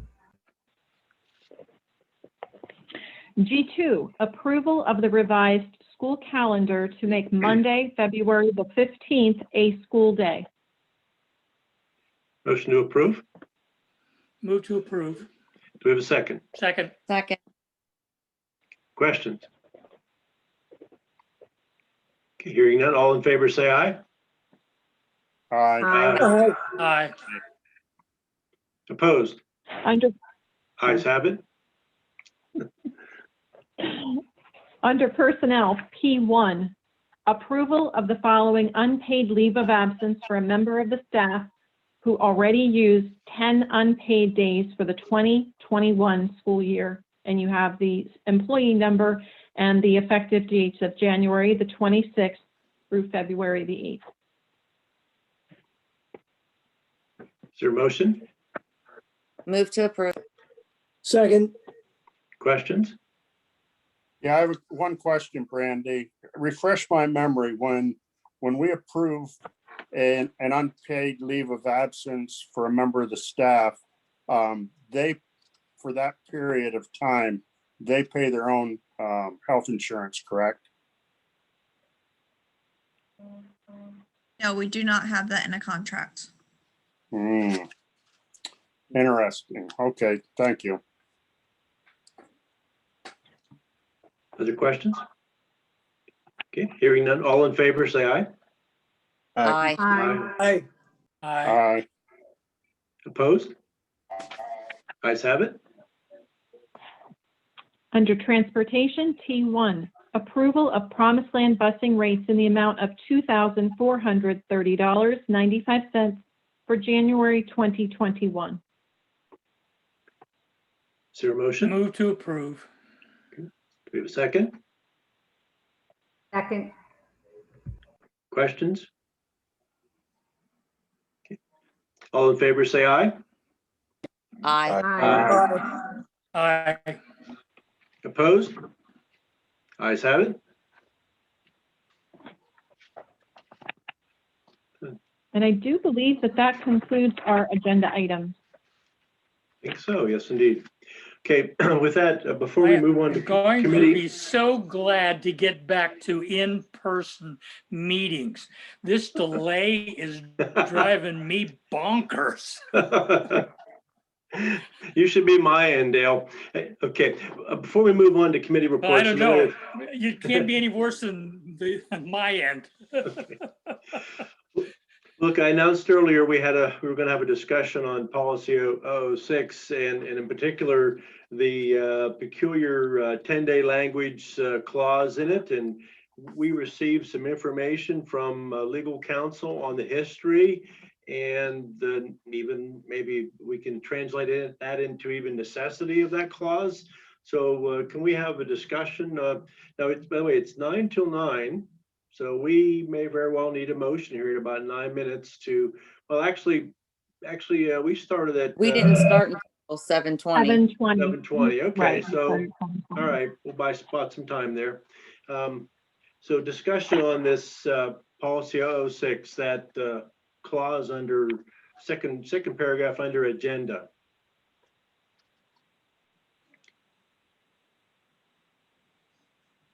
Well, I'll start out. Nobody else wants to go.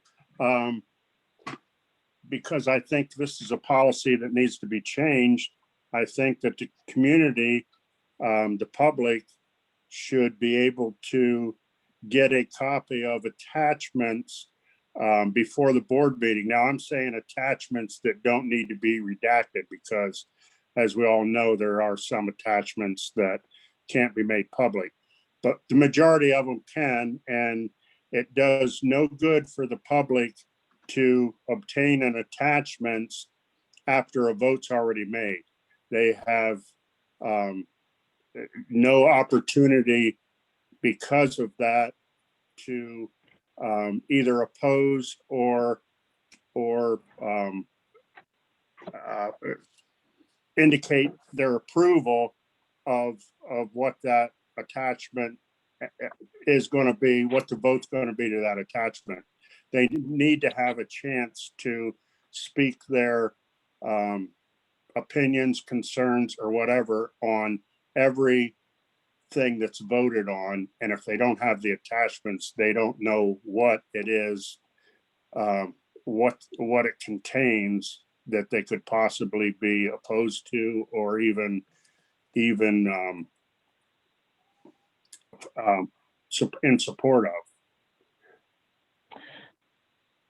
Ron, let me step in here just to remind the board that we had a legal opinion provided to us that under the Sunshine Act, we are obviously to be meeting, to be discussing these things, and to be providing the public with the information.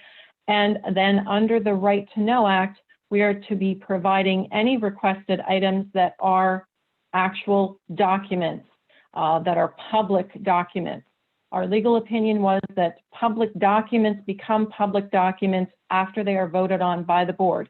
I know how you personally feel.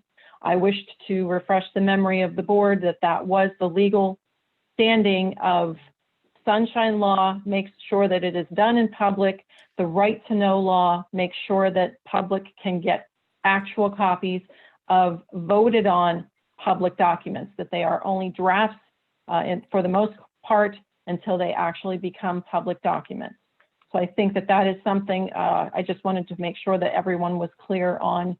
And Fred, if you wanted to add anything, that came from our solicitors out of Michael Levin's office.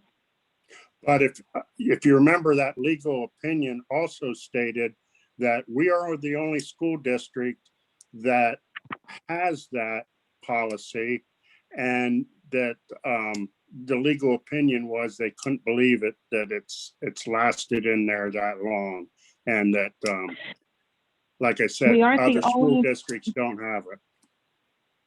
The only piece of 006 that exists in Montoursville that does not exist elsewhere is that 10-day period being requested of the public to obtain something, which again, I don't know why. I certainly wasn't here, and nor were any of us here. Well, maybe, but most of us were not here at that point in time when that was added.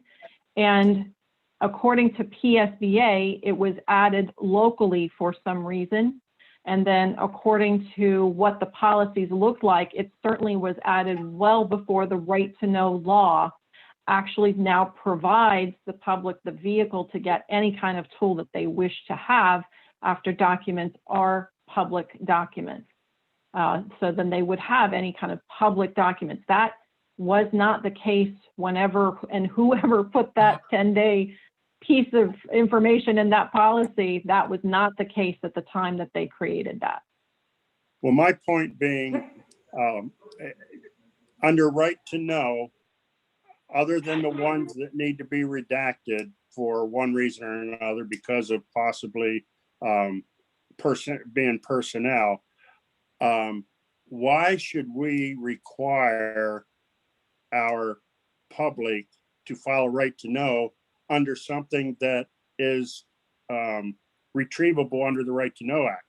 And why should we require them to only know 3 days before the meeting, since they only know what the agenda is 3 days before the meeting, 3 or 4 days before the meeting, they don't know what to request anyway. And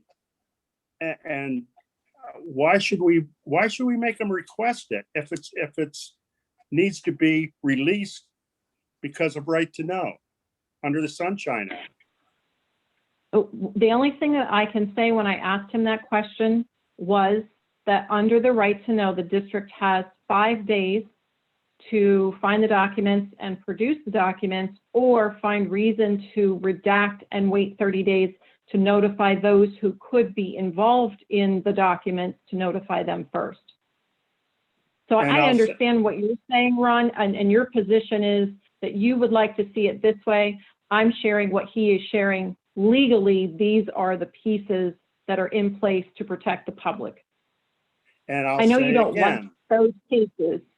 And I'll say again, it does no good whatsoever for the public to get attachments after a vote's already made. Can I make a motion? Well, Is that okay? Is there any additional discussion? And I actually have one question, Dottie, on it, and that is that that phrase, the unique Montoursville phrase there, I'm assuming it doesn't countermand any kind of a regulatory item in the right to know or anything like that. That it's just it's ours. No, it has no legal citation. There is no legal citation for it. So it's ours. It's peculiar. It's actually it's actually more. I mean, what word to use for it? It's just different. It's unusual, but it doesn't harm anything in one sense. Other than the fact that the public does not know what the attachment is before the vote's made. No, I'm saying it doesn't harm anything by virtue of just being in there. I'd like to comment here. I agree philosophically with Ron, but I respect the legal opinion, but I'm very adamant that once the board approves those attachment items, they should be archived with the board minutes or meeting minutes on our district website. I do think for the most part, our agenda items are detailed enough that the public has a pretty good idea of what is being voted on. But I do think that they have that right to know and should be able to look at those attachments, even though it would be after the board acted on it, that they could see the full detail of those attachments. Right now, we do not place those attachments in with the board meeting minutes. And in some cases, the public review of just the meeting minutes is inadequate without that attachment being there. So I really would like to see us add those attachments once they've been approved in with our meeting minutes on our district website. And Dale, that's another issue that I guess we can, we'll parcel out that we're dealing with this 10-day clause. And then you have what you're describing as well as what our posted minutes would look like. And so we've got two separate issues, both valid discussions. So Dottie, you wanted to make a motion regarding the, what was your motion? I can actually make a motion that would include both of those topics. I would like to make a motion for the second paragraph under agenda to delete the words "at least 10 days" so that it would read, the public will be provided to interested parties who make a request, will be blah, blah, blah, make a request in advance of the meeting. Just delete those 5 words. And then for what Dale's suggesting, I believe we can add that on page 6, under minutes, Says said minutes shall be comprehensible and complete and shall show. We could add a number 7, attachments as approved, and with any needed redactions. Attachments as approved when properly redacted, that kind of thing. Right. Yeah. That's a good wording. Okay. But the only problem with that is they still wouldn't be getting the attachments before the That's the board legal, meeting. I hear you, Ron, but I agree with Dale. We have to respect the legal advice. I agree to that. So that's my motion. All right, I don't want to be. Can Would someone second second that it motion, first? Dottie. Pardon me? Okay. You I second it? that, Dottie. All right, I just want to be clear on something. Unfortunately, I'm sorry I was not available at the last meeting, but is this the reason that we were calling for a special meeting? What we're talking about right now? Right. Okay, so if we were calling for a special meeting to discuss this, I can completely understand why we didn't have it. Because I'm confused as to the importance or the due diligence of this board to do this in a special meeting. Well, that's past history. I think the special meeting, Danny, the special meeting came in because it was going to be just delegated to the policy committee, which is just 2-3 individuals. And it was a more, I think, important item that it needed to be discussed at a board meeting. Well, if we wanted to do something before the regular board meeting, then it needed to be a special meeting. But we were taking care of it at the board meeting, which is very appropriate. But if there was going to be a hurry up time frame, it needed to be in a special meeting. Right, but there was no real reason for a special meeting. Right. Okay, I just for my own knowledge of what's going on here, I just wanted to be sure that I understood that this was the reason we wanted a special meeting to discuss what we're discussing tonight. Correct? Yep. Okay, thanks. Dottie, right? No reason. Okay, Dottie, you said in your motion, Dottie, you said that removing the at least 10 days really was the only modification you suggested. So that still means that they can request the attachments because that's in there. So that doesn't prevent requests for It says attachments. legally required. It says legally required. Attachments required by law to be made available. And those are not attachments that are required by law according It's a to our legal. subset of all the attachments, like they said in the incident of closing a school or What is a public document then? That is my question. Because now if we're the ones who have to provide these, I don't want to provide something that's not a public document. If that's what the legal advice has been provided to us, I don't want to step into the mud with that. I want to make sure that it's very clear what we're providing. Fred, is there anything that you would like to say? I have not been involved in the previous legal opinion and discussions. I think we can make a determination with respect to each attachment as to whether it's something that would be legally required to be provided for those who do request it. And who will do that? I think that would probably be the administration in the first instance with advice from me or from folks from the Levin group as needed. So I will be sending these to you or to Michael's office to verify which ones can be sent out as attachments prior to and considered public documents. I would say if you have requests, yes, that's what we would have to do. Thank you, Fred.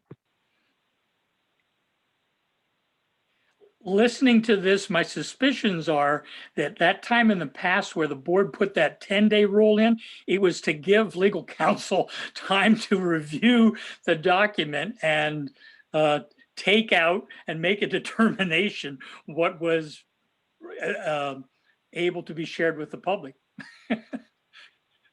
What Richard shared was that we are thinking of this very narrowly and that this was probably at one time to be able to provide unions as well as the newspaper, any documents ahead of time so that they did not have to continuously ask for those items. But, you know, again, it's guessing what the intent truly was, but that was his thought process. Christina, how would they know 10 days before a board meeting what to request when they did? They wouldn't be requesting specifics. They would be requesting an overall, especially if you were going through contract negotiations, if you were going through specific situations. That's when the newspaper would want to be involved. They weren't going through and nitpicking things and saying, well, I want to see this, this, and this. They were going through and saying, hey, when you send something out, could you just please include us so that we don't have to keep bothering you and asking you for these things? That was probably, and I do remember at the beginning of my career, we sent the agendas to the newspapers ahead of time so that they could see what the items were that we were going to be voting on. If they had questions, many times they would call prior to the meeting and they would ask a question as to what did this relate to? Could you be more clear if they had questions? I do believe that Richard is probably on the same track with that in his understanding. He did share, he said, I think that we're thinking of this very narrowly. And it was not meant to be narrow. It was meant to be a much more broad, universal 30,000-foot view. And it made sense to me only because, you know, going back 25 years, that's exactly what we would do. And who made that decision? Who made the decision of what to send to the newspaper? It was the agenda. It was the actual agenda, and we would send it right to the reporters because remember, we didn't have electronic means. So instead of them having to say, hey, I'm going to stop into the office between your hours of 7:30 and 4, we would just automatically, when we were sending it out to the board, we would send it out to the newspapers as well, so that they had it at the same time that the board had it.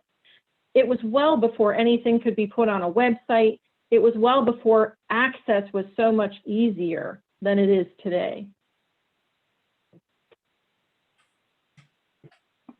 That still isn't getting the attachments out there before a vote is being made.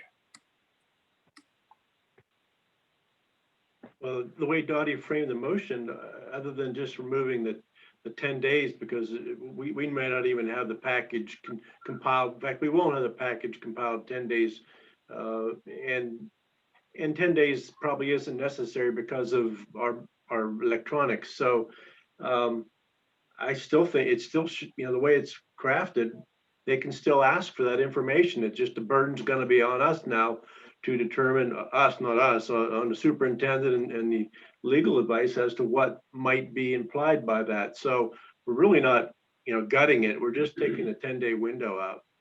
But I'm going to pass on this one. I just want to make it really clear, and I want it in the minutes of the meeting.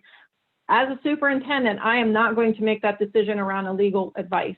The legal advisors will make that decision for us because I'm not going to step in between a board and what their legal advisors are telling them, because I work for all of you in the community. I don't work for the legal person. They also work for you. So you need to be telling us what it is, and they should be sharing the legal advice with you directly as a board so that no one is in muddy water. Well put. So that doesn't change anything as it currently is written anyway, because somebody could be asking you right now for an attachment, and you would have to identify whether it was okay to send. I would be sending it off to legal to make sure, and then telling the board, sharing with the board, this is what legal said. So Ron, I think I'm just making it very clear that it's not my decision what goes and what doesn't go. okay, Understood. Ron, I just want to ask, you know, what is your ultimate concern about this? What is it that I'm trying to understand what you're trying to get across? What is it that you're so concerned about with this 10-day, you know, and we vote on it and we don't have 10 days for it is what I'm gathering, but what is your ultimate concern here?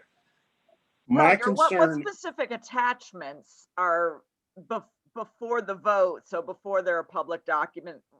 Yeah, can you give us some examples? Well, we don't know. That's the problem. We don't know. right.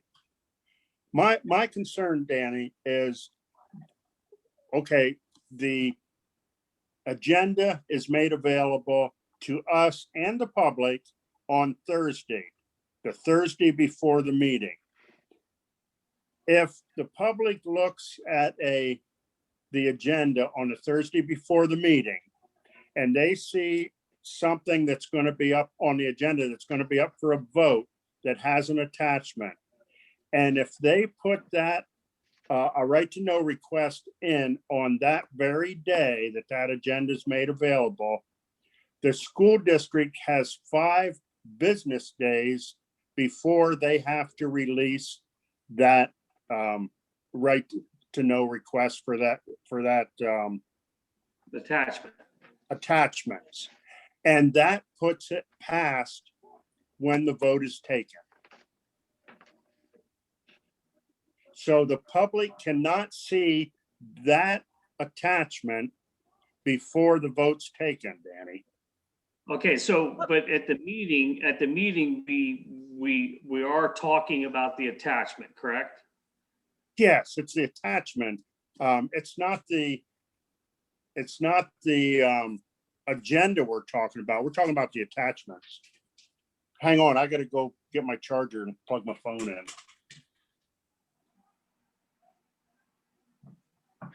Is it a right to know the process they have to go through to request an attachment for the agenda? Yes. So it Yes. is a right But to know. isn't the legal opinion that it's not public record until after we vote? And the right to know only covers request of public records. Yes.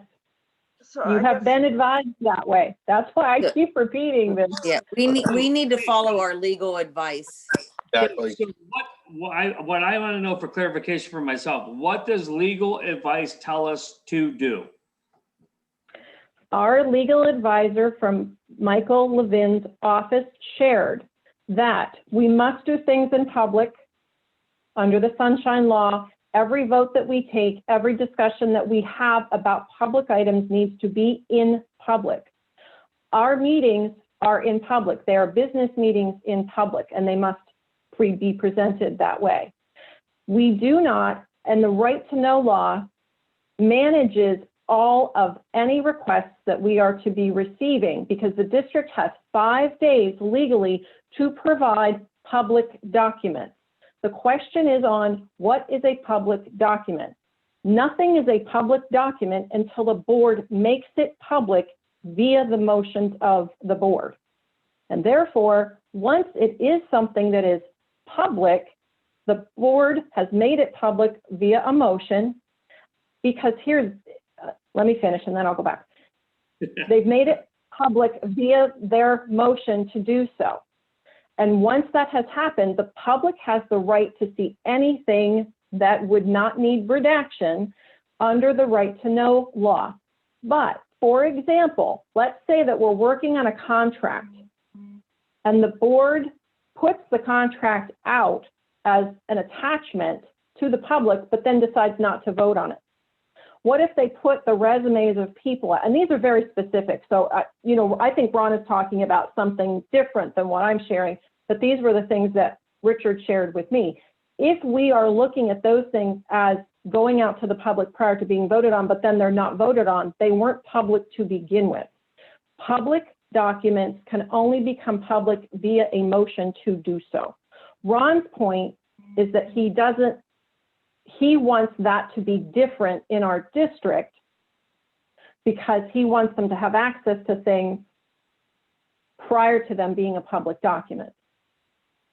But it's not public. Correct. The law Give an clearly example identifies on what is tonight. public. I'll give an example tonight.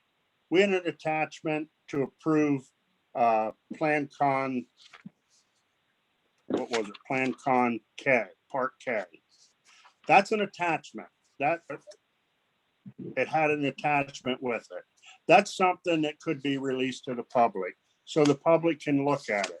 The calendar, that was an attachment. That's something that could have been released could be released to the public. So that the public knows what is getting voted on. But Well, that's, I mean, according to the law, that's why you have board members voting. I'm sharing the law, Ron.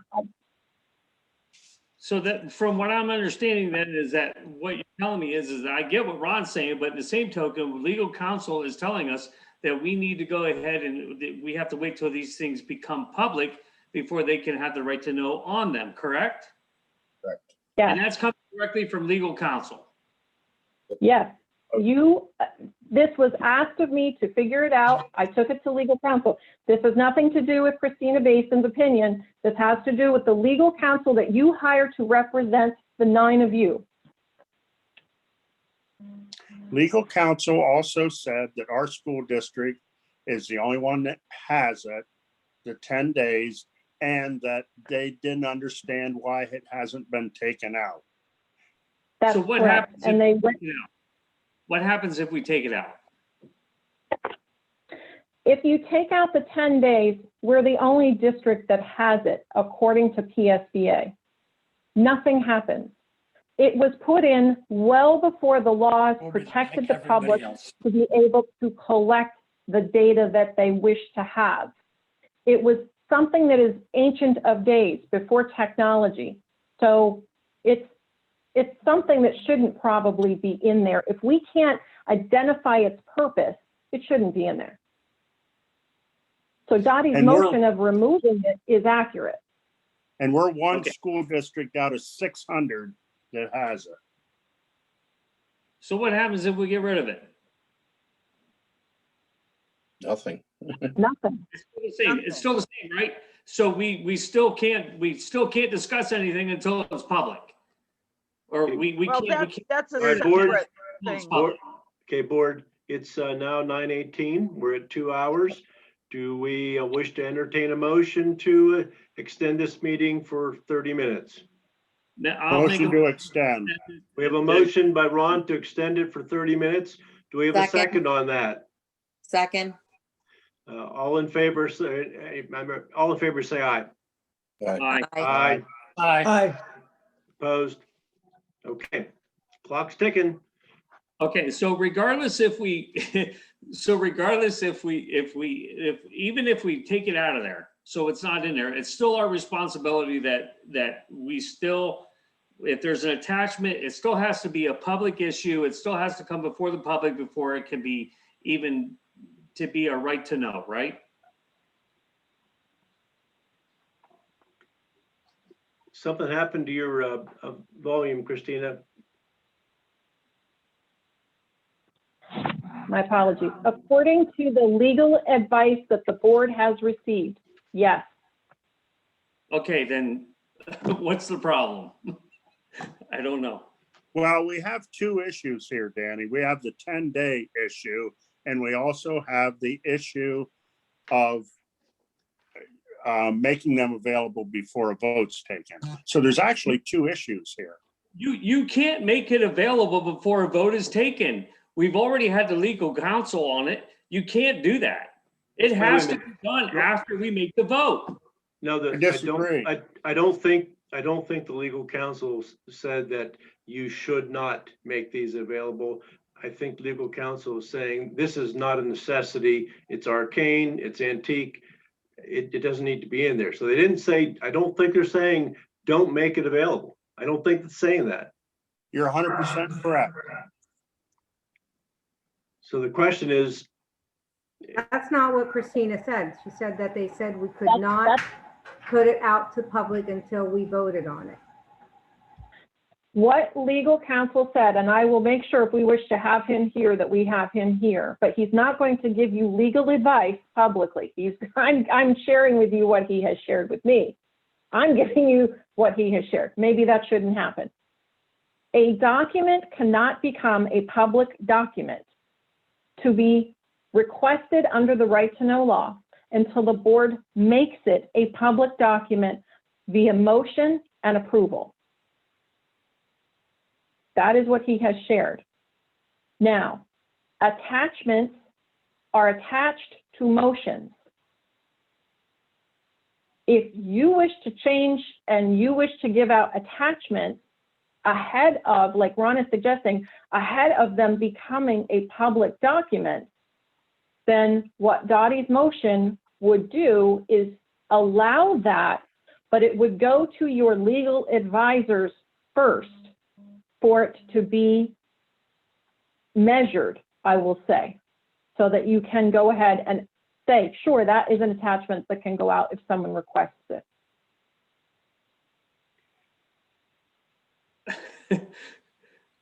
So what is the fear of attachments? That's what this is coming down to. What is the fear of attachments? That somebody's going to abuse, the ability to attach something and it's going to turn into, I mean, I'm just trying to understand just exactly what we're getting at here. Danny, I'll tell you what the fear of attachments is. The fear of attachments is that Christina is not comfortable in releasing attachments because of possible liability. So it would be, she wants the attachments to be reviewed by legal counsel before it's put out to the public. And if they're not put out before the vote, then the chances of the community requesting to see the attachments are pretty slim, because it does no good for the community to see the attachments after a vote's already taken. And I can understand Christina's stand on not wanting to be liable for making that decision. Right, but at the same token, what is it? Why is an attachment any different than something that's on the agenda? That's what I don't. Right, and you're right, and that's what I don't understand. Except that some attachments, like contracts, and that possibly wouldn't get approved, and also attachments that deal with personnel issues and stuff like that. So the concern was that if you provide the public with things that have yet to be approved, there is a chance that they may not be approved, and therefore they are not public documents. That was the concern legally. So to me, that would be the importance of waiting until it comes to us as a board to vote on, and then after it's voted on, then it can be public. I mean, because regardless of how, no matter how you manipulate this, at the end of the day, it comes back to the same thing. We are in accordance with everybody else is doing it, correct? Like everybody else is doing it this way, even though you get rid of the 10-day thing, they're still not releasing that information until after it's voted upon. Is that correct? That is probably up to different solicitors' opinions, Danny. I think every solicitor, Fred may vary in his opinion from another solicitor on something else. There could be other opinions, but those are the professionals who get to make those opinions. I don't get to make those opinions. We, as a board, hire individuals to have those opinions and to protect the school board. So Ron is exactly right. I don't want to make that choice for the board when you have had this type of a legal opinion. I want to make sure that it's clear that you are following the solicitor's advice for the board, and that I am following your wishes with the solicitor's advice. Can I jump in here a minute, please, Mr. Schimmel? Yes, Mr. Ruffing, we haven't heard from you. Yeah, thank you. As you said, when we extended this meeting for 30 minutes, you said the clock is ticking. I understand the importance of the conversation that we're having right now. I also see it as just running in circles. I would like to bring it to some sort of conclusion here so that we do have ample time for public comment at the end of this meeting on general matters. I would hope that we would be able to accommodate them. Bill, general comments are in the front part of the agenda. Now, we don't do an end of meeting, comment session anymore. It's in item 4 in the agenda. So we've broadened the scope of item 4. Item 4 used to be for agenda items only, and now it's for everything related to all things school district. So I have a feeling we should have an executive session with the solicitor. I come from an agency where we actually publish documents before we act on them, and so I'm, I guess, tainted by that activity. I think I'd like to see us have an executive session just to flesh this out. I think that's a very good idea. Dottie, could I convince you to withdraw that motion? So withdrawn. Okay, all right. Mr. Schimmel, the only thing, just one more point I want to make. I don't understand why there's such a concern on attachments being made public before they're voted on because of the chance of voting against them. Why shouldn't the public know what we voted down as well as what we voted for? And that's why legal counsel will tell us, they'll give us the ins and outs of what the implications of these documents are. I think that's the big question mark. So I'm in favor of pursuing this until we have it resolved in our own minds. So tabling it, or withdrawing the motion, not just tabling it. Thank you for doing that, Dottie. So, and also Dale's item of the posting, we'll keep that on, keep that hot too, Dale, as far as how we'll post the agenda. And also just for the policy chair, Sue, page 7 and 8, where it says work session, it gives a location as a high school. So we probably want to tweak that and make it look like the location that's spelled out on page 3 talks about location. So page 7A, work session location. So, all right, committee reports, and Dottie, would you care to walk us through them? Okay, PSBA, I do not have a report for. Mr. Ruffing, do you have anything with the policy? No, who's the policy committee? It's Dr. Beery is now. Dr. Beery this changed I this had year. to arm wrestle it away from Bill. I gotcha. Dr. Beery, do you have anything additional? Not additional to what we're discussing that I'm aware of at this time. Okay. So are you representative then? That's still Mr. Ruffing, correct? That is, and I have nothing, Dr. Mathers. Thank you. Mr. Schimmel, LCTC? Fairly routine, except we did extend the executive director's contract for 1 year. Okay.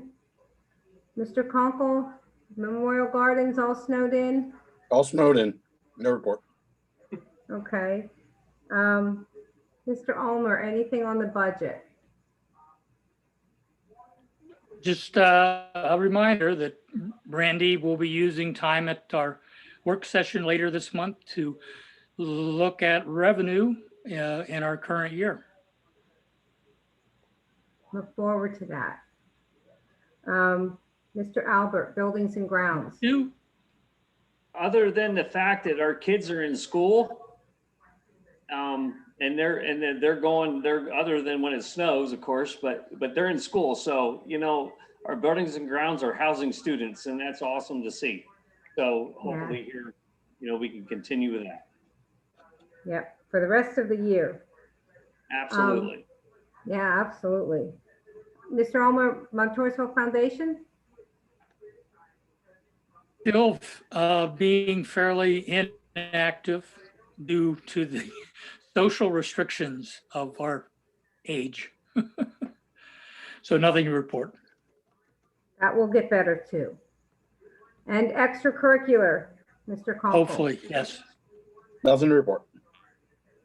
Okay, short and sweet, Mr. Okay, President. well, I think at this point, then we're ready to adjourn. I don't think there's anything else, so I'll entertain a motion for adjournment.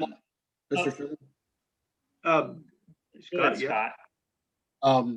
I do have a person from the public who would like to comment. Had texted me, and so I'd kind of like the remainder of the time.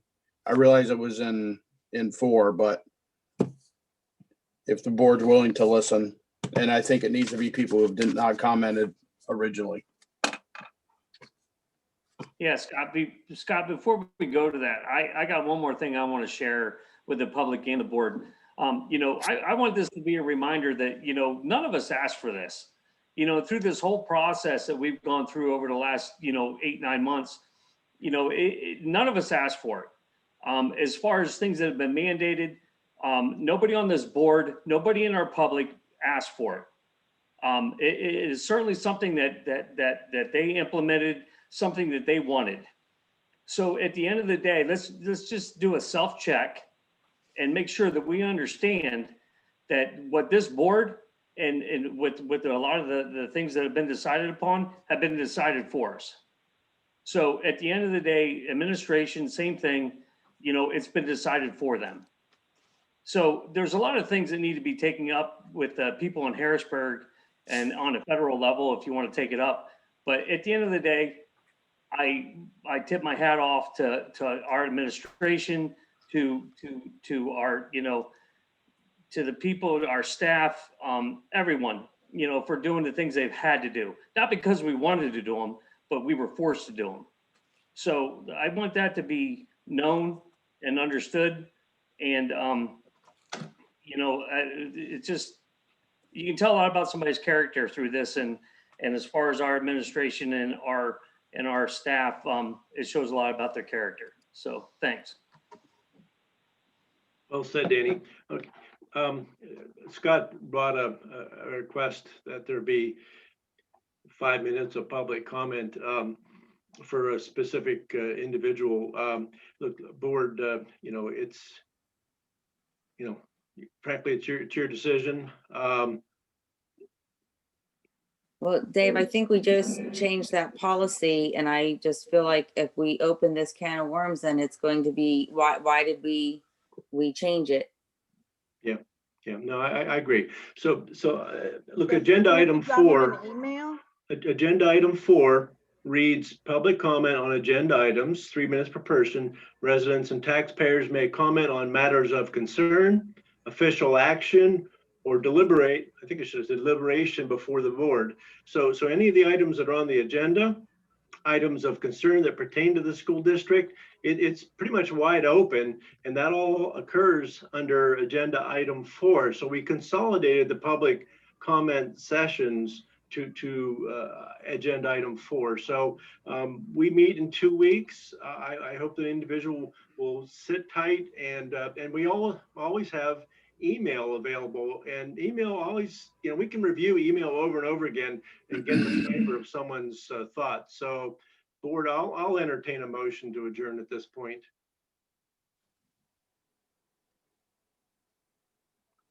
Do we not want to adjourn? All right, motion. Do we have a second? Second. Okay, all in favor, say aye. Aye. Aye. Aye. Aye. Opposed? Okay. No. Meeting is concluded. Good night.